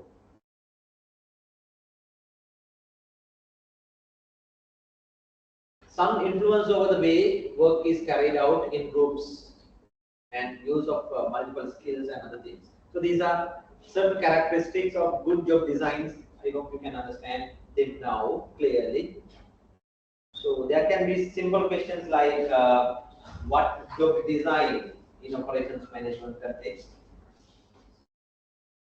What job design is, and from operations point of view, why it is important? Why is specifying jobs important? And at the same time, for designing jobs, there are different approaches, maybe two. So you'll be asked sometimes to describe the main approaches available for job designing with the relevant concepts. So you should be able to describe one that is physical considerations, productivity approach. Under that, what are the different key concepts and the methods? Motion studies, scientific method, division of labor, specialization, and other things. And why other approach? What we call behavioral approach. What is it? Why that is recommended? Why that is used? And then certain concepts and methods following that approach, like job rotation, job enlargement, enrichment, and socio-technical systems. Little bit of idea would be enough. And the latest concept like team approach and flexible approach are also important. So questions like that, you should be able to get full marks. Now, beyond job designing, there are other areas under work system. One such area is called work methods. So job designing is one that we already covered. Job designing. Now, the area we quickly try to cover is work methods.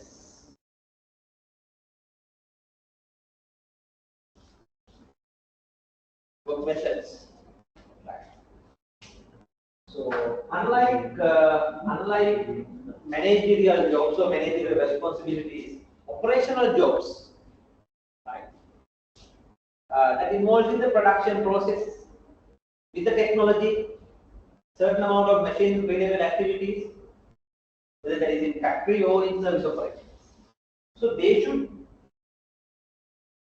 employees should be educated not only what they should do,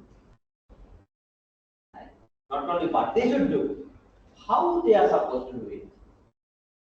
Because they are outsiders, right? Technical engineers, operations managers, and the other managers should instruct them, this is what you should do and this is how you should do. The best way to do it. And for that, specific work methods should be identified and should be educated. Workers should be educated. Is that clear? That approach is called work methods. Because there are different work methods. Selecting the best work method is important. So that refers to how the work should be accomplished or completed.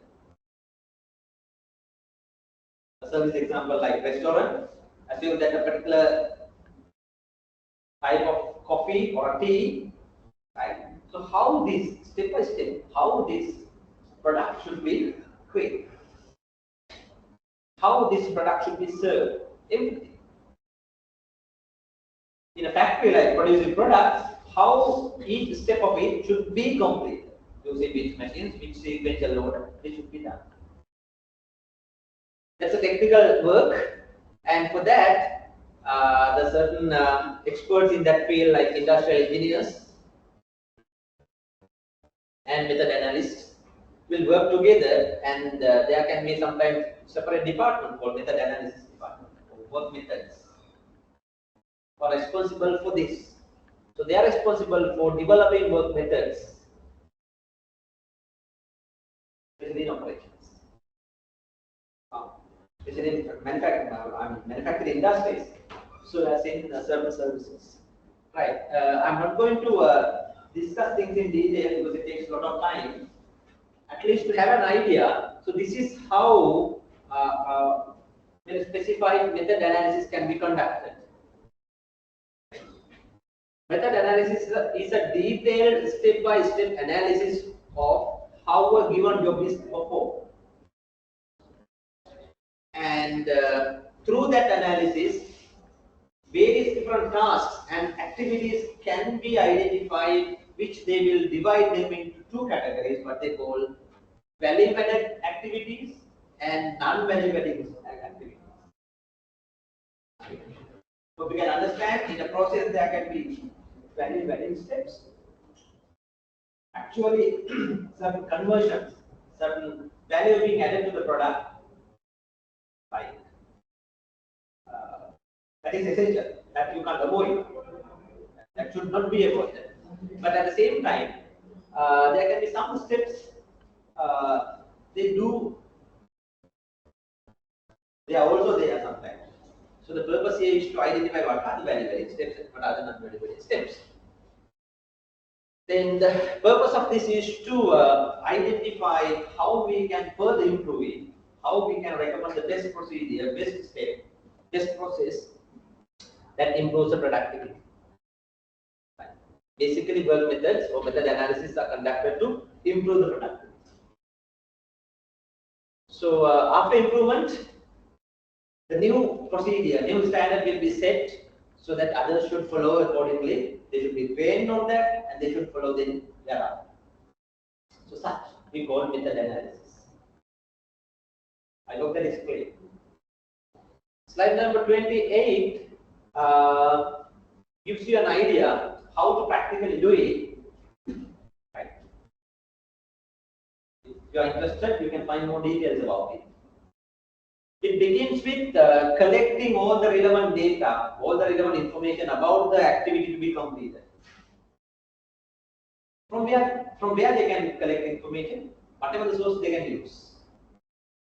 Especially these people go to the factory floor or the service operation floor and talk to the people who are completing the task. Gather data and summarize it. Sometimes they videotape and study. Understanding? And they can also talk to the technical people, the engineers, operations managers and all, collect information, what they expect from workers. In that way, they gather all the relevant information for the operation to be studied. And then, of course, step number 4, it is very important here. We call it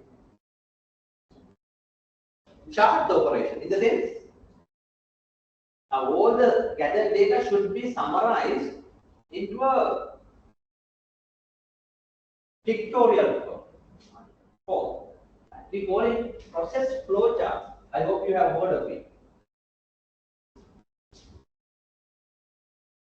So charting, the operation, or in other words, creating process flow charts that graphically shows how different steps should be completed. Because a lengthy process can be nicely summarized into a precise flow chart so that anyone can quickly understand how it happens, in which order. Can you understanding? And for that, different symbols are used.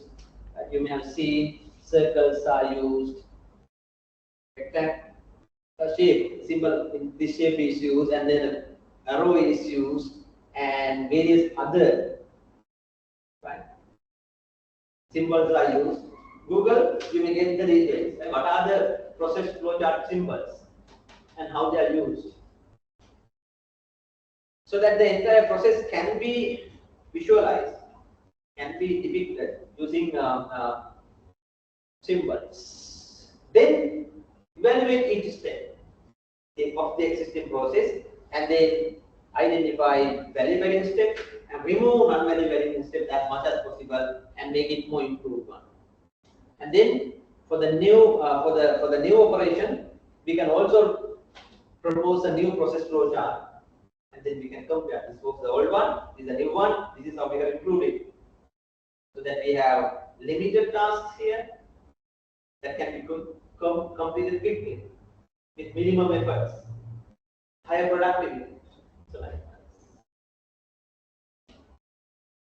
Then such new standard, new procedure should be introduced to the operation.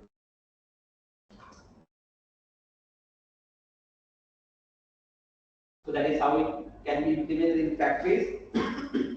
In services, in addition to these process flow charts, they can also develop service blueprints.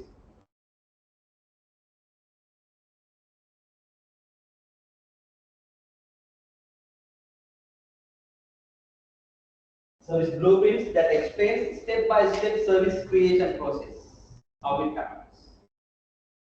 And also in services, they create something called service scripts.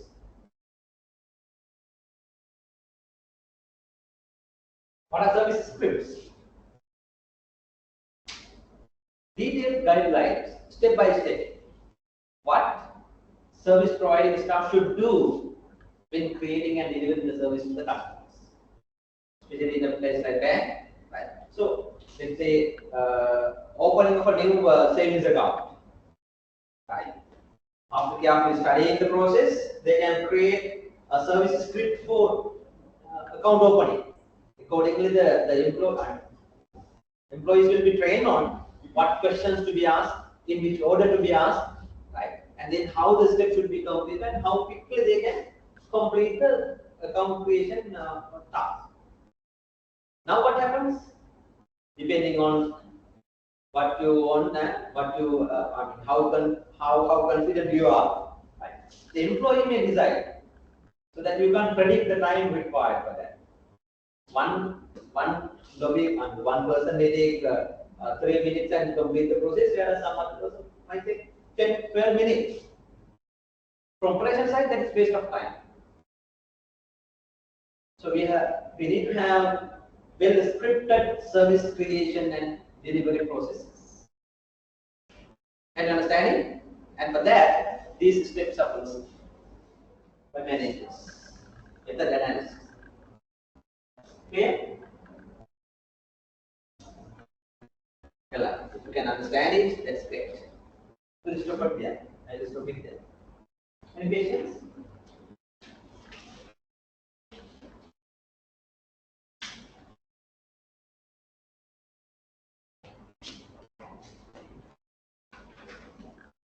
No questions? Hello? Clear?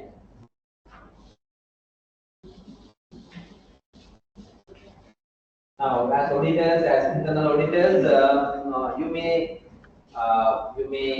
be responsible sometimes, not only to set procedures and guidelines for accounting and financial reporting, right? Maybe for internal control purposes. Are you supposed to help the organization?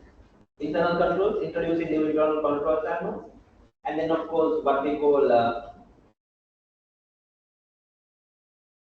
SOPs, right? Not necessarily financial, but even other SOPs, even maybe purchasing, procurement, and all, right? Standard operating procedures, where you can use some of these items.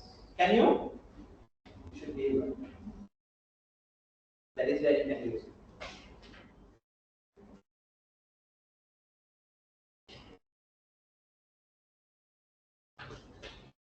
Any quick questions?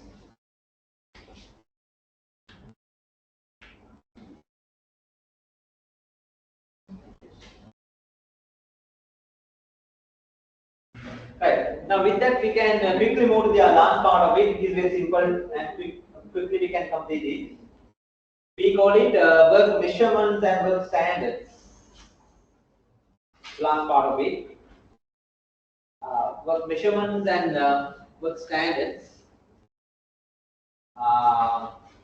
Here the purpose is to set time standards for a job. You know, time standard for a job.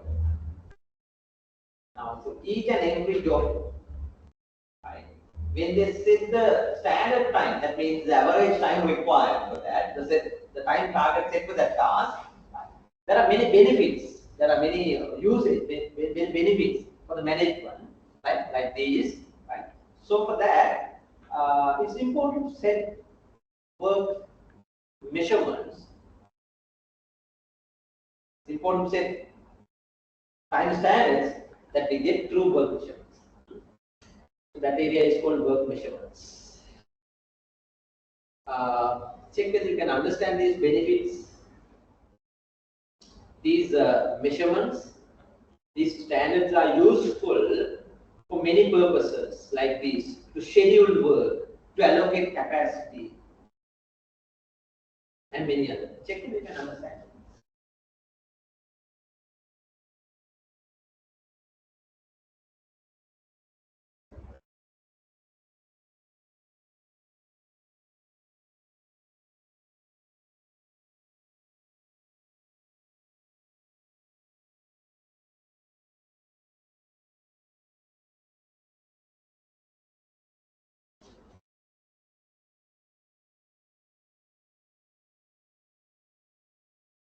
If the manager exactly knows what is the time required to complete this part and the next one, likewise, in the entire process. So there are these benefits. Schedule the work, to allocate capacities, to provide a basis for motivating the people. This is the standard, so you need to meet it. And the other things, to estimate the cost especially, to estimate the production time, and also to reward high performing employees compared to the standards, and then also to provide benchmarks for you. So likewise, there are many advantages. Anything that is not clear? Okay, to some extent. Or not okay?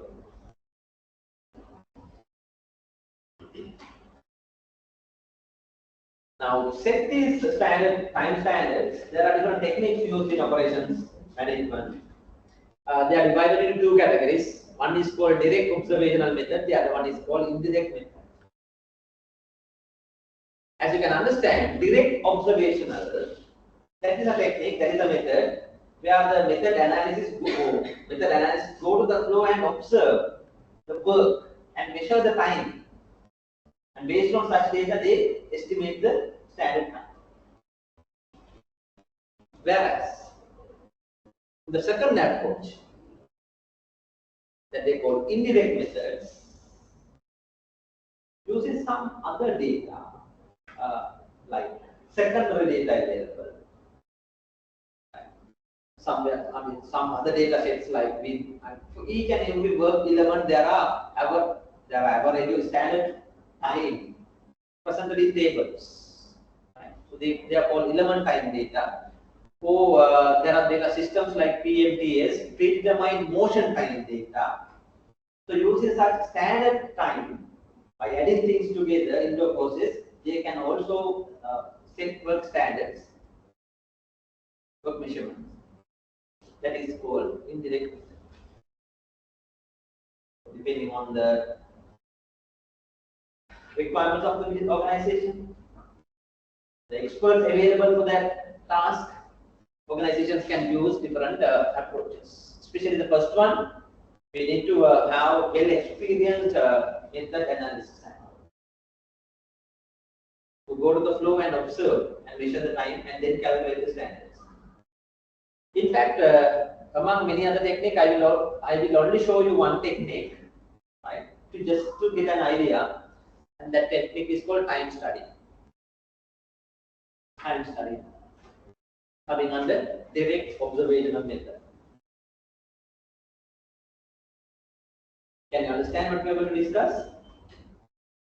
How to measure the time required for each task and accordingly set the standard time for each task. Now, when it comes to time studies, as I already mentioned to you, well-experienced person will go to the flow and measure the time taken by workers to complete each task, and then set the standard based on that. And other details are given here. It involves timing a worker's performance and using it to set a standard time. For this, it requires trained and well-experienced observers, method analysis. It could be using a stopwatch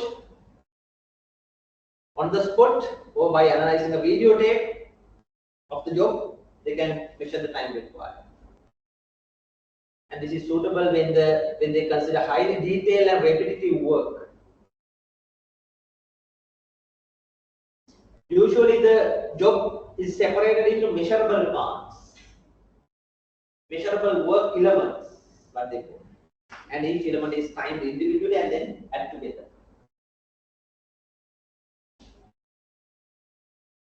Time will be measured only once or sometimes several times, then get the average and proceed. And such technique is called time study. With a simple example, I will just show you. And when doing so, these equations are used. These concepts and equations are used. Before going for the standard time, they need to deal with these two concepts. One is called actual time, and the other one is called normal time. Just to get an idea. Actual time is the actual amount of time taken by the worker. That is actual time. Whereas, based on which they calculate another time, we call it normal time. The normal time, that is the time it should take a qualified worker to perform the particular task while working at normal speed.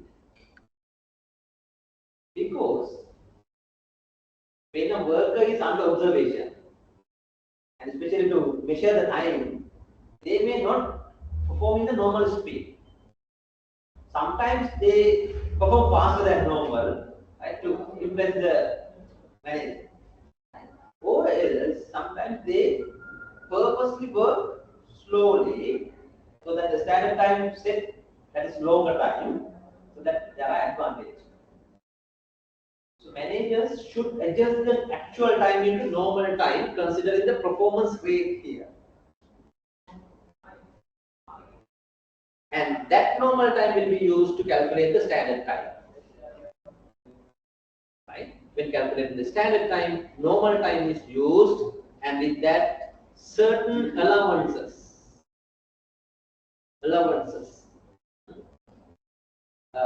maybe personal needs, unavoidable work delays, or worker fatigue, some percentage can be or should be adjusted as per the management decision. They decide what is the percentage and accordingly calculate what we call standard time. And for that, any of these two equations can be used. See the first one, both the same, and the second one. Both are accepted, but it will give you different answers. We consider first one is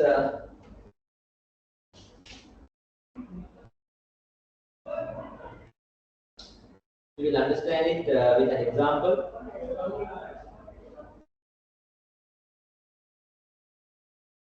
Shall we quickly attend to this simple example?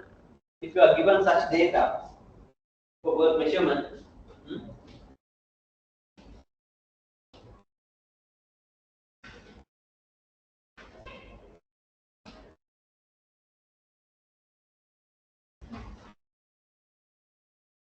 check whether you can understand.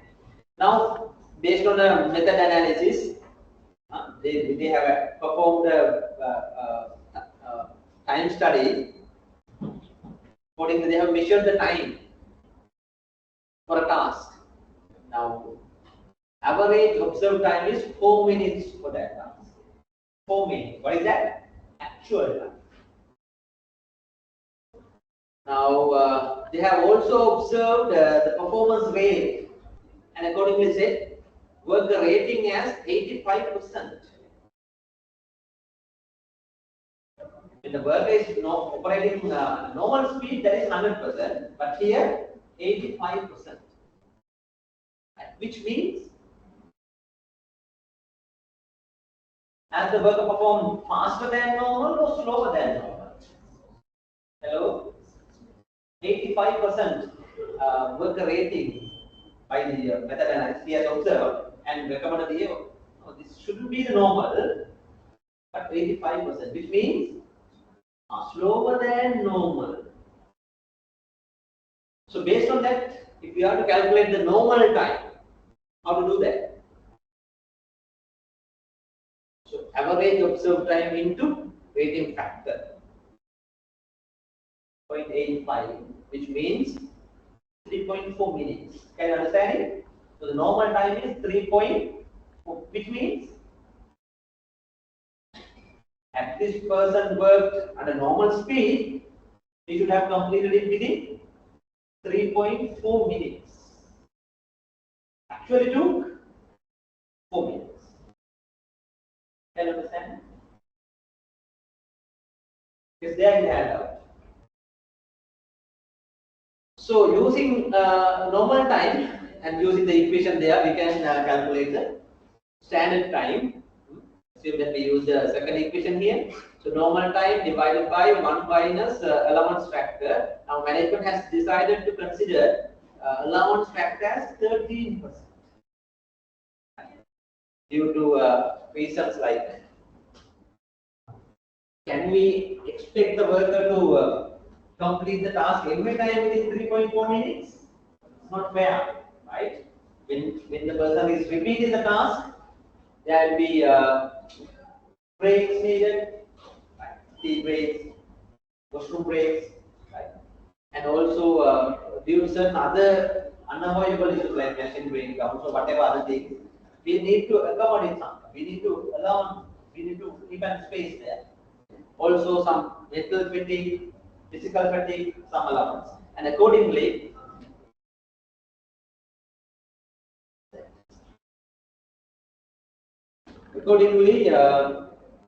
the standard time is calculated as 3.9 minutes. Clear? So that is the standard checklist.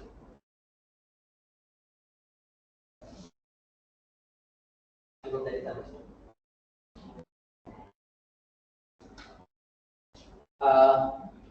Do this and understand how two different equations will give you different answers. But I will just show you this example and move forward. Right. I'm moving to this slide. We have some. I hope you can see it. Now assume that you are provided such details.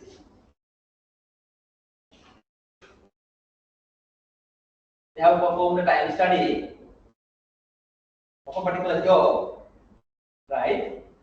And that job has 3 work elements. You know the terms now, right?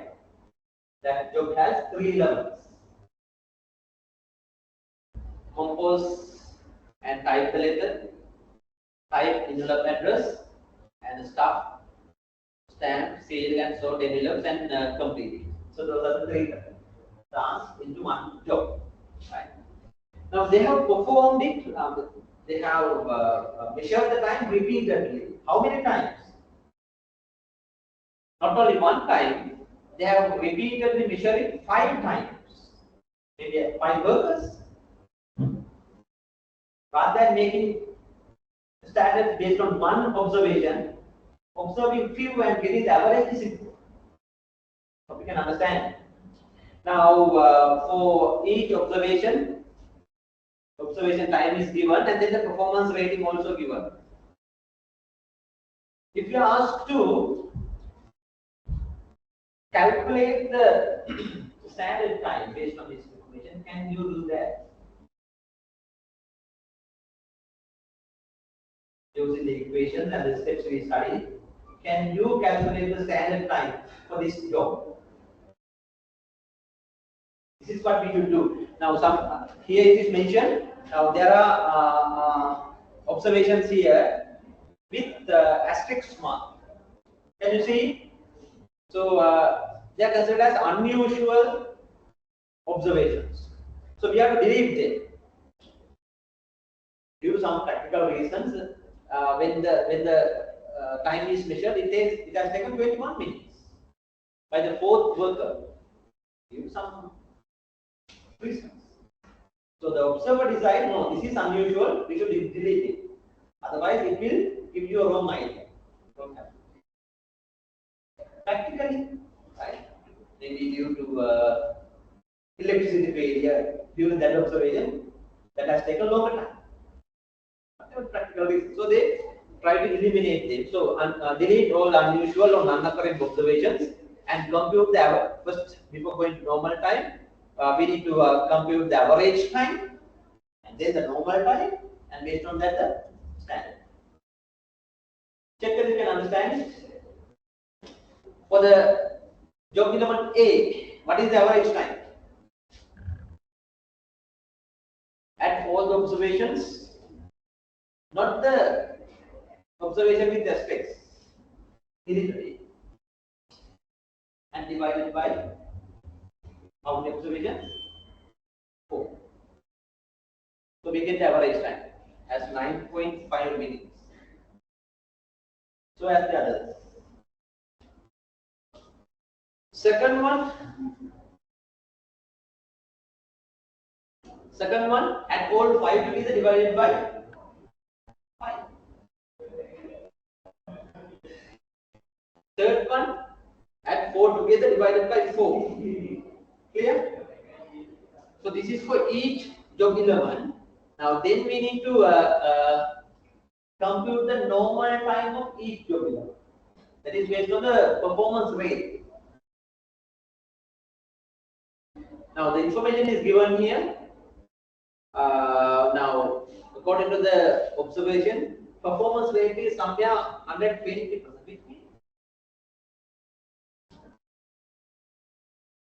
So according to the observer, have the workers perform faster than normal or slower than normal? Faster than normal. That is why 120%. That can happen when they are under observation. They want to impress managers. They have performed fast. Now, anyway, calculating this, we need to consider it. So, rating 120. So 1.2 multiplied by 1.2, and then we get 11.4. This is when they are performing faster. This is the normal time. Can you understand it?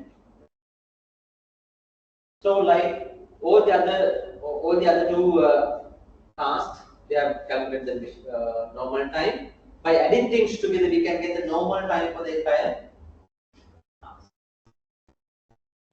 Here. Okay. And using that, and using the equation and the performance rate, elements factor here recommended to consider as 50. So considering that, they have calculated standard time as 18.07 for the total task, total job. Hope that is clear.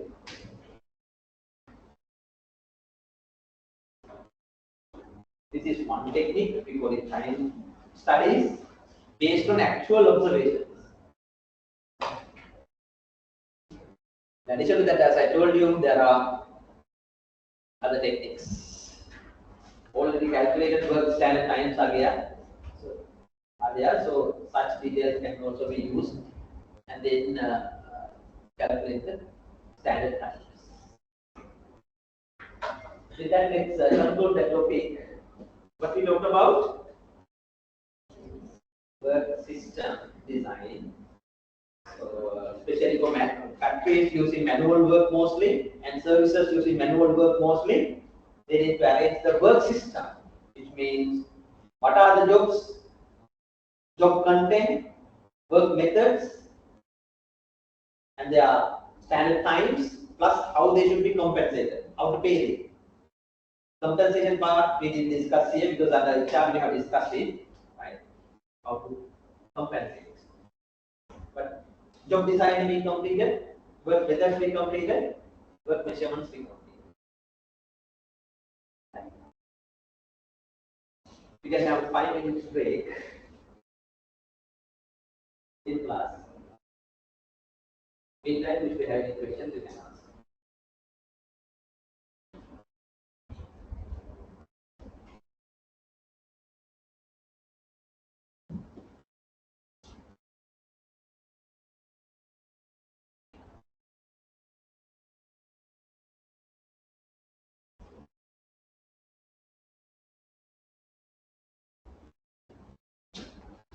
If you have a question like or doubt like whether you will get these calculations in the exam, sometimes yes. Then another question like when you should you memorize all the equations?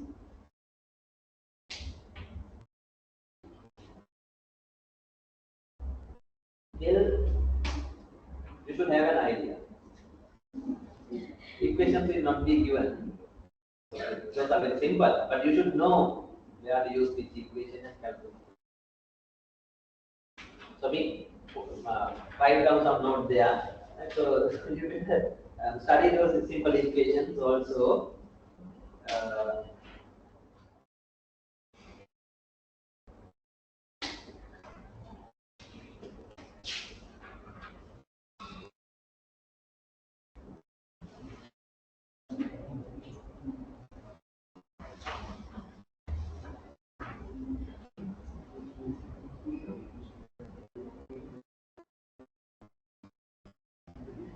Any other questions?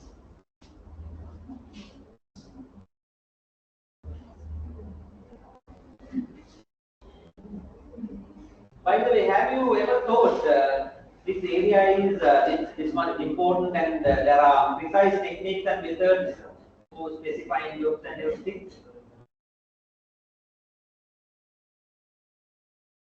Job design is part of it, work methodology part of it, motion studies, work methods and all. In fact, these are different subjects. Method analysis, if you want to become a method analyst, there are courses that you can follow and become method analyst. Books this size for each area. So that is how it is. Because these are well developed areas, templates, techniques, steps, everything is well specified. Like accountants following standards and all, these people have their manuals, standard procedures, templates to follow. What we discussed was just basics, just very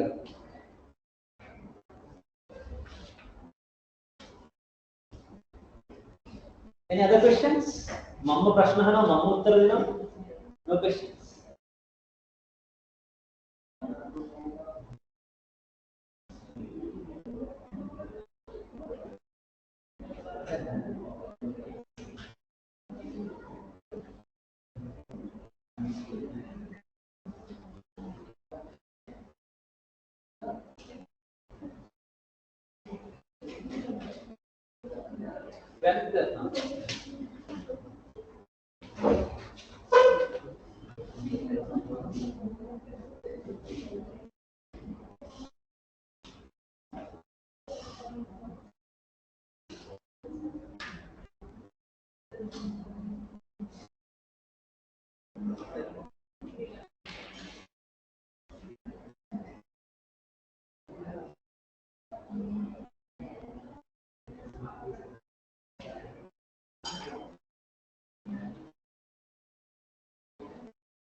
We have around 20 minutes. We have set out our those topics. Let's try to start it slowly. Try to complete it smartly, I think.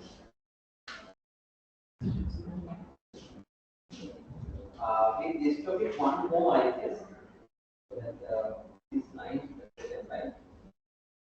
This 10, that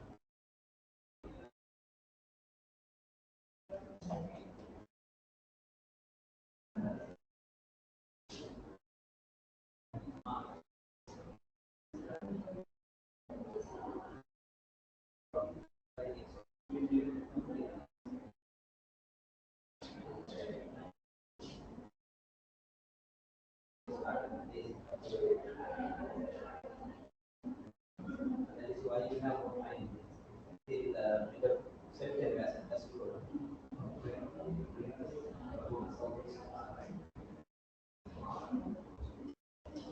By next week, there are a few others that we may not be discussing here. As you can understand, there are many topics that we cannot cover. So can we discuss it? Of course, we can. You should take a leadership. I mean, find past papers, the same subject of and you decide which area you want to discuss. I will not conduct it as a session, right? But you can ask whatever the questions you have, whatever the some questions you have doubts, we can discuss it. You will take a leadership. I will assist you a few things, especially at your level for subject like operations management. Few things are important. When you read the question, you will be able to understand from which topic this question has been asked, from which topic, and from which part of the topic. And then, of course, you should be able to identify the question, different parts of the question. Because in a question, you will see there are few areas that you need to focus. Because you can't write everything related to that topic. Say, for example, about web designing, right? One question is there, one part of the question. You can't write everything you know about web design. So you have to carefully identify which part of the topic this question is based. And then, of course, the third part is how to develop, articulate your answer and present it. That you should master, that you should practice it. And for that, you need to go through the questions, understand what is asked, and practice how to, at least the structure of the answer. This is how I am going to answer this. That way, you can make sure you get the full marks for the answer.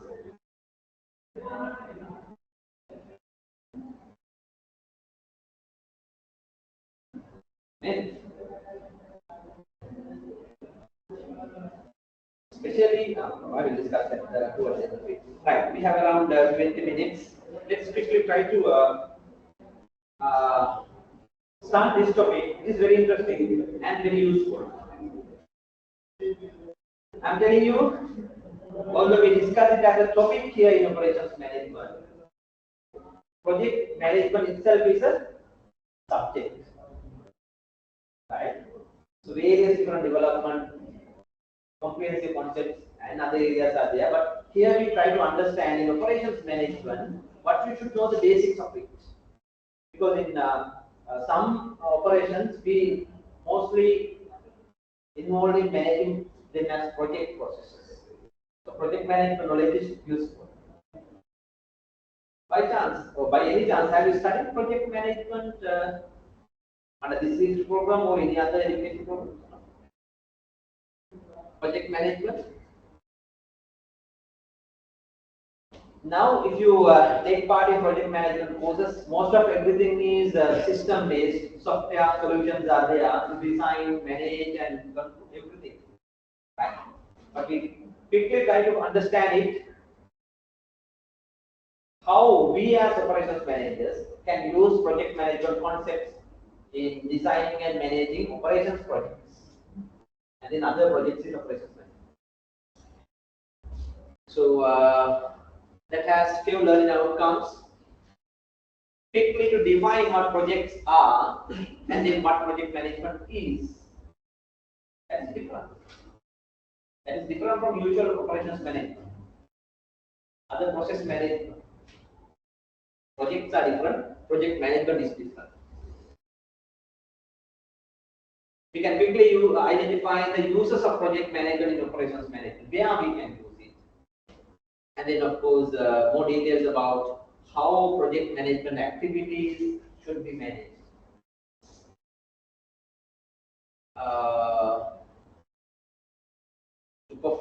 To manage projects, what are the key techniques used, especially conventional techniques, traditional techniques, but still being used. You can also use some of these techniques in designing and managing projects that you are managing. Right? Is that clear? Projects are different. Projects are different.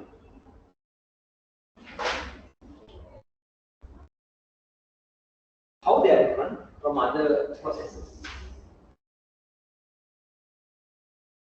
What comes to your mind when you hear this term projects? What comes to your mind? Yeah? One-time activity. Okay, one-time process. At the end of the process, right, that is over. That's one main characteristic. Project. Each project is unique. One time. And how many outputs we are planning to produce? Hello? A project processes, how many outputs? One. That is the second question. And other details are also given. So within a specified time, limited number of tasks, right? And at the end of the process, we plan to produce one output. Are these projects repeated? The same project again and again? Not necessarily, no. Different projects, different steps.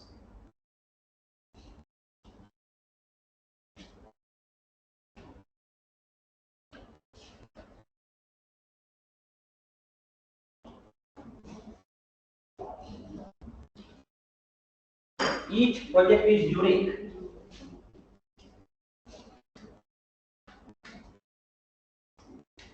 So it is defined as a project is a temporary and one-time endeavor undertaken to create a unique product or even service, unique service, which brings about beneficial change or added value to the user, to the customer.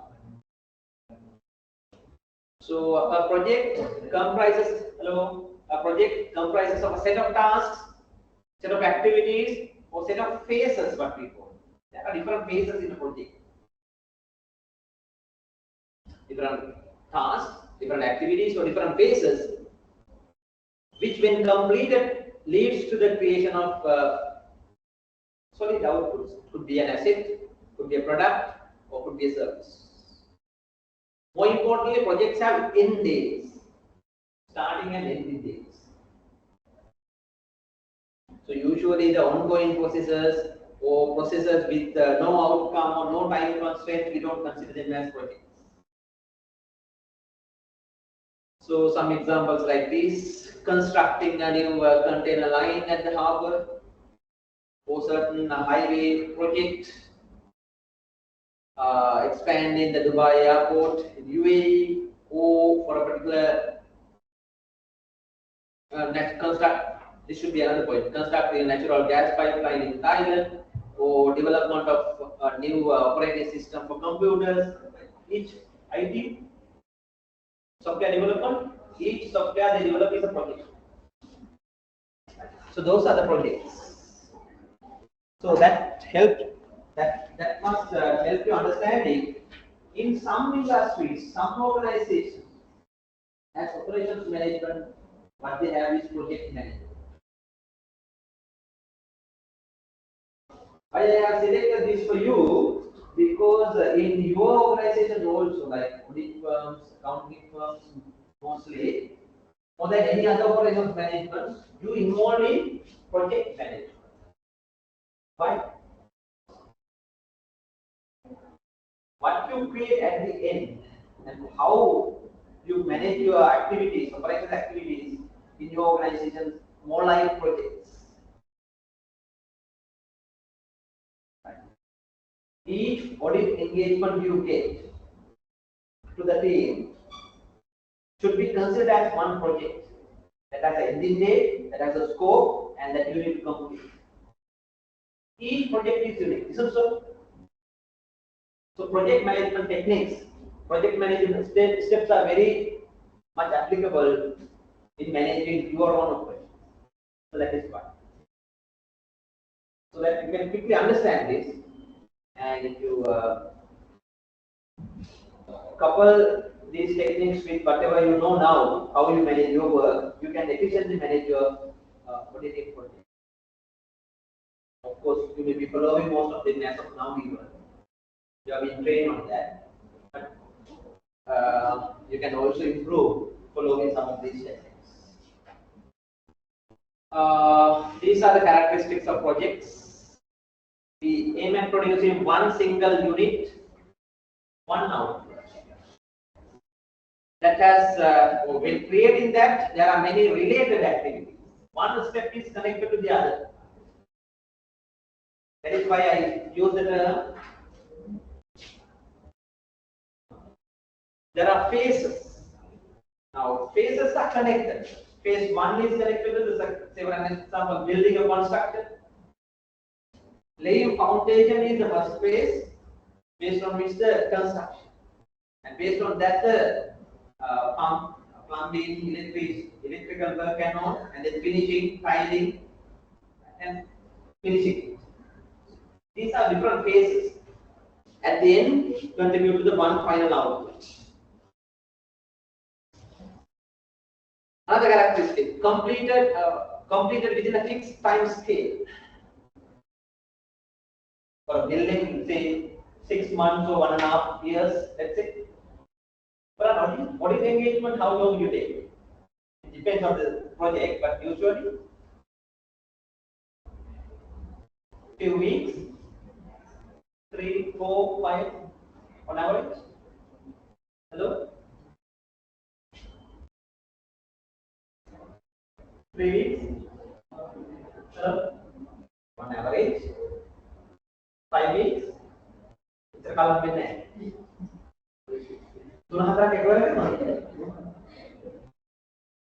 I manage 2-3 audit engagements together by a team. Probably no. Is that true? That is how you have managed. So if these are the reasons. Right? So yeah.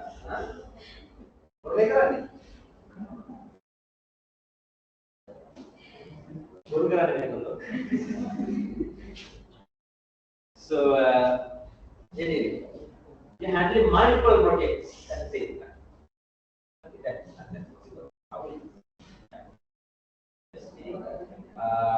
for each project, right, you can have multiple projects at the same time, but each project should be managed by a leader whom we call a project manager, a project leader. And for each project, specific resources should have been allocated, like time, financial resources, and other physical resources, human resources, right? And it should be planned properly to finish before the due date. That is different.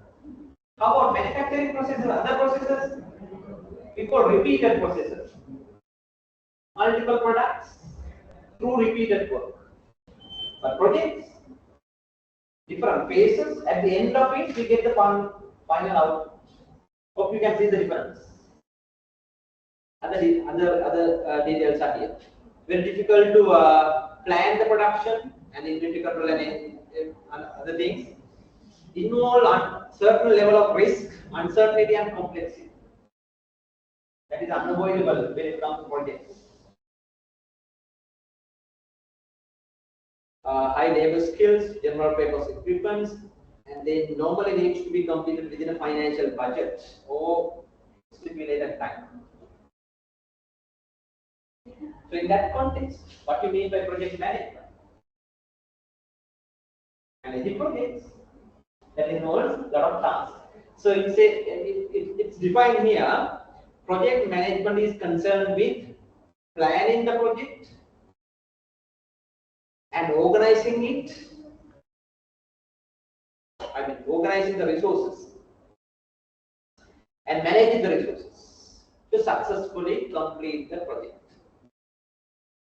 So project management is concerned with planning, organizing, and managing resources to successfully complete the project.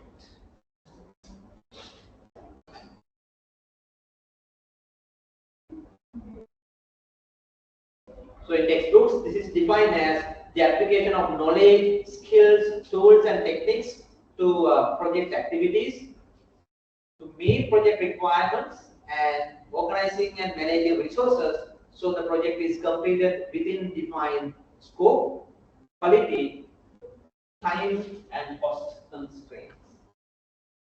That is how project management can be simply defined. Think whether you can understand? No need to my heart.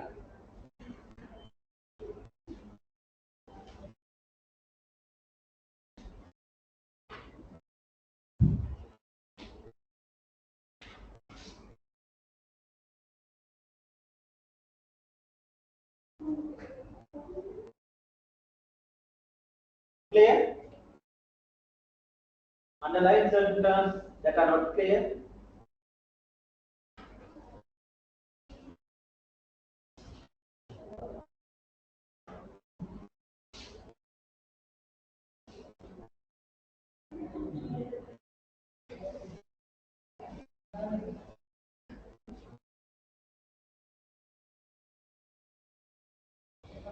No issues. When it comes to project management, there are these three things and then plus one that we consider as project management triple constraints: time, cost, and the project scope. So managing this are very important in project management. Otherwise, they will manage the project manager and the participant in the project. What are those three? Time scope, time constraint. Say for example, now constructing a building may be given 9 months. Constructing a bridge may be given 4 months. Time constraint.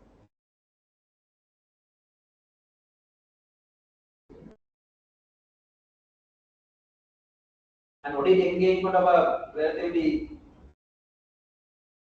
big company? It will be given, let's say, 6 weeks. Time constraint is there. Production of a film will be given 9 months. Projects.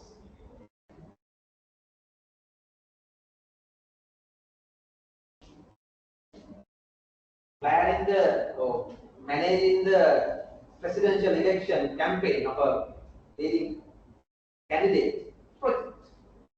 It has a time cost. Advertising project, advertising campaigns, a project, time constraint. What is the other constraint? Cost. That's a limited budget within which you will have to design it, implement it, manage it. Cost constraint, budgetary constraint. Because each project assigned with limited resources, especially financial budget.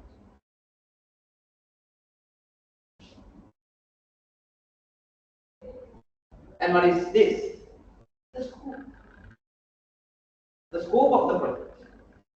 That is the other constraint. The amount of tasks to be completed, the scope of it.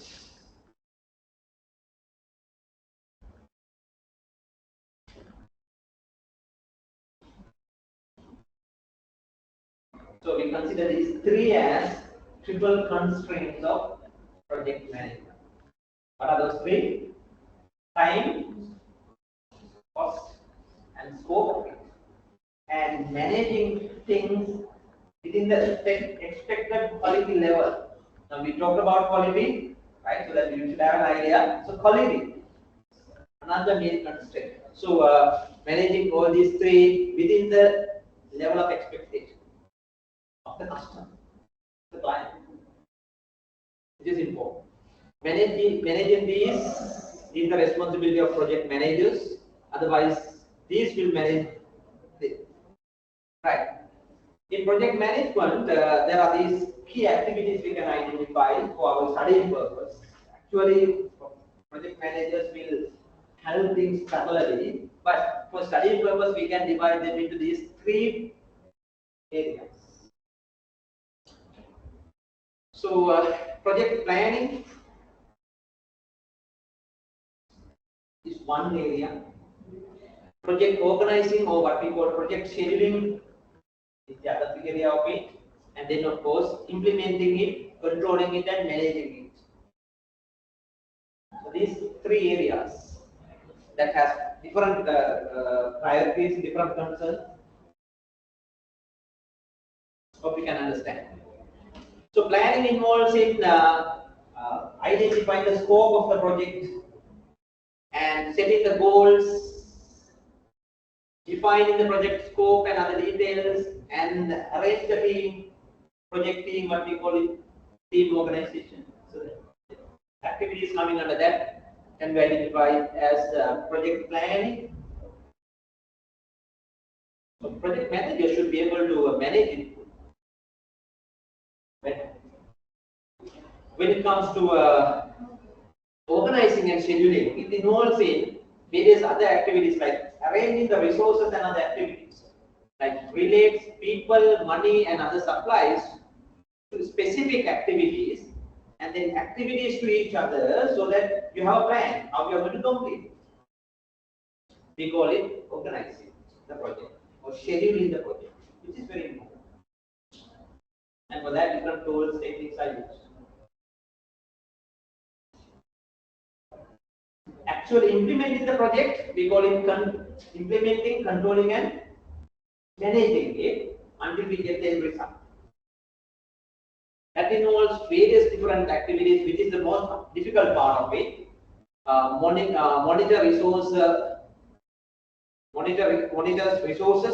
quality, costs, and other budgets, and time revise plans and shift resources to meet time demands, cost demands, and somehow manage the project with the available resources within the time constraints and complete the scope. Can you understand it? So wide range of activities coming under project management. In your understanding, which part of it is more difficult, more challenging? Planning part of it, scheduling part of it, or implementation part of it?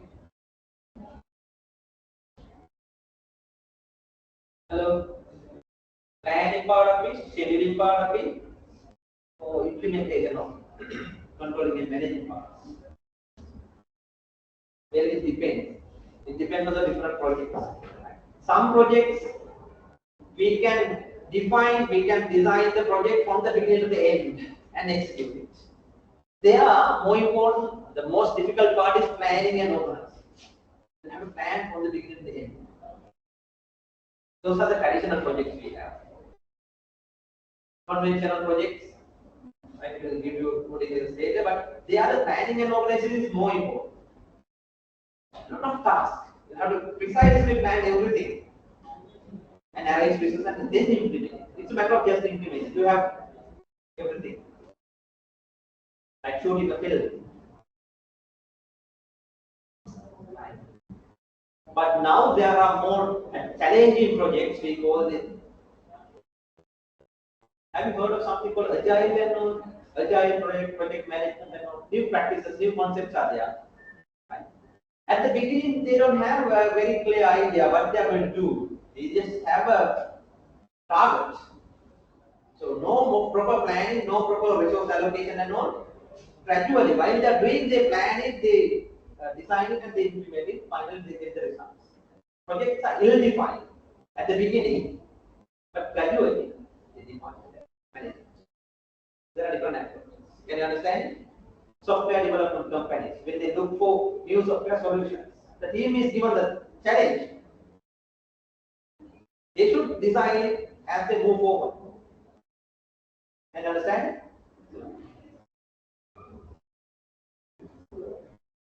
However, you are in an industry which is very secure and structured. The projects you are getting, you know from the beginning to the end, right? So that you can plan it properly, organize resources, and it's a matter of implementing. You don't have much challenges if you plan it and organize properly. Do you agree? You are not facing a challenging project management task. No, you are almost repeated tasks. But each project is different. Each client, their requirements, their scale, industry, that is different. But more or less, what is projects are?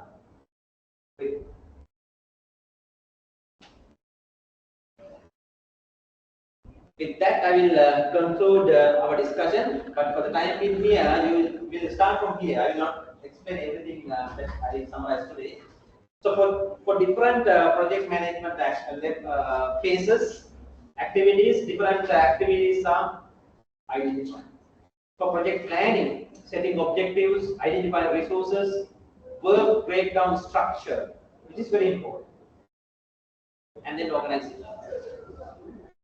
And then coming under scheduling, project activities, starting and end times and networks, and scheduling the project. Under controlling and managing, right? Some other techniques.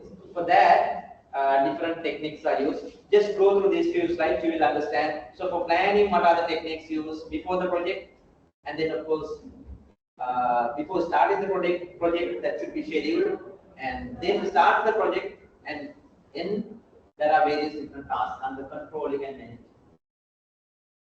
Revise the plans and other resources and all. So some common techniques, practices used.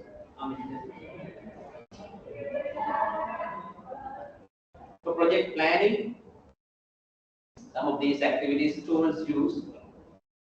For project scheduling, especially Gantt charts, CPM, PERP and other techniques are used. We will discuss one or two examples just to identify. Cash flow schedules, milestone charts, key deliverables, that's it. And then of course, when it comes to controlling and managing the projects, budgets, managing delayed activity reports, slacked activity reports, expediting, smoothing, right? Such activities are there. We'll quickly discuss some details. Hope to meet you next week to complete that. Take care.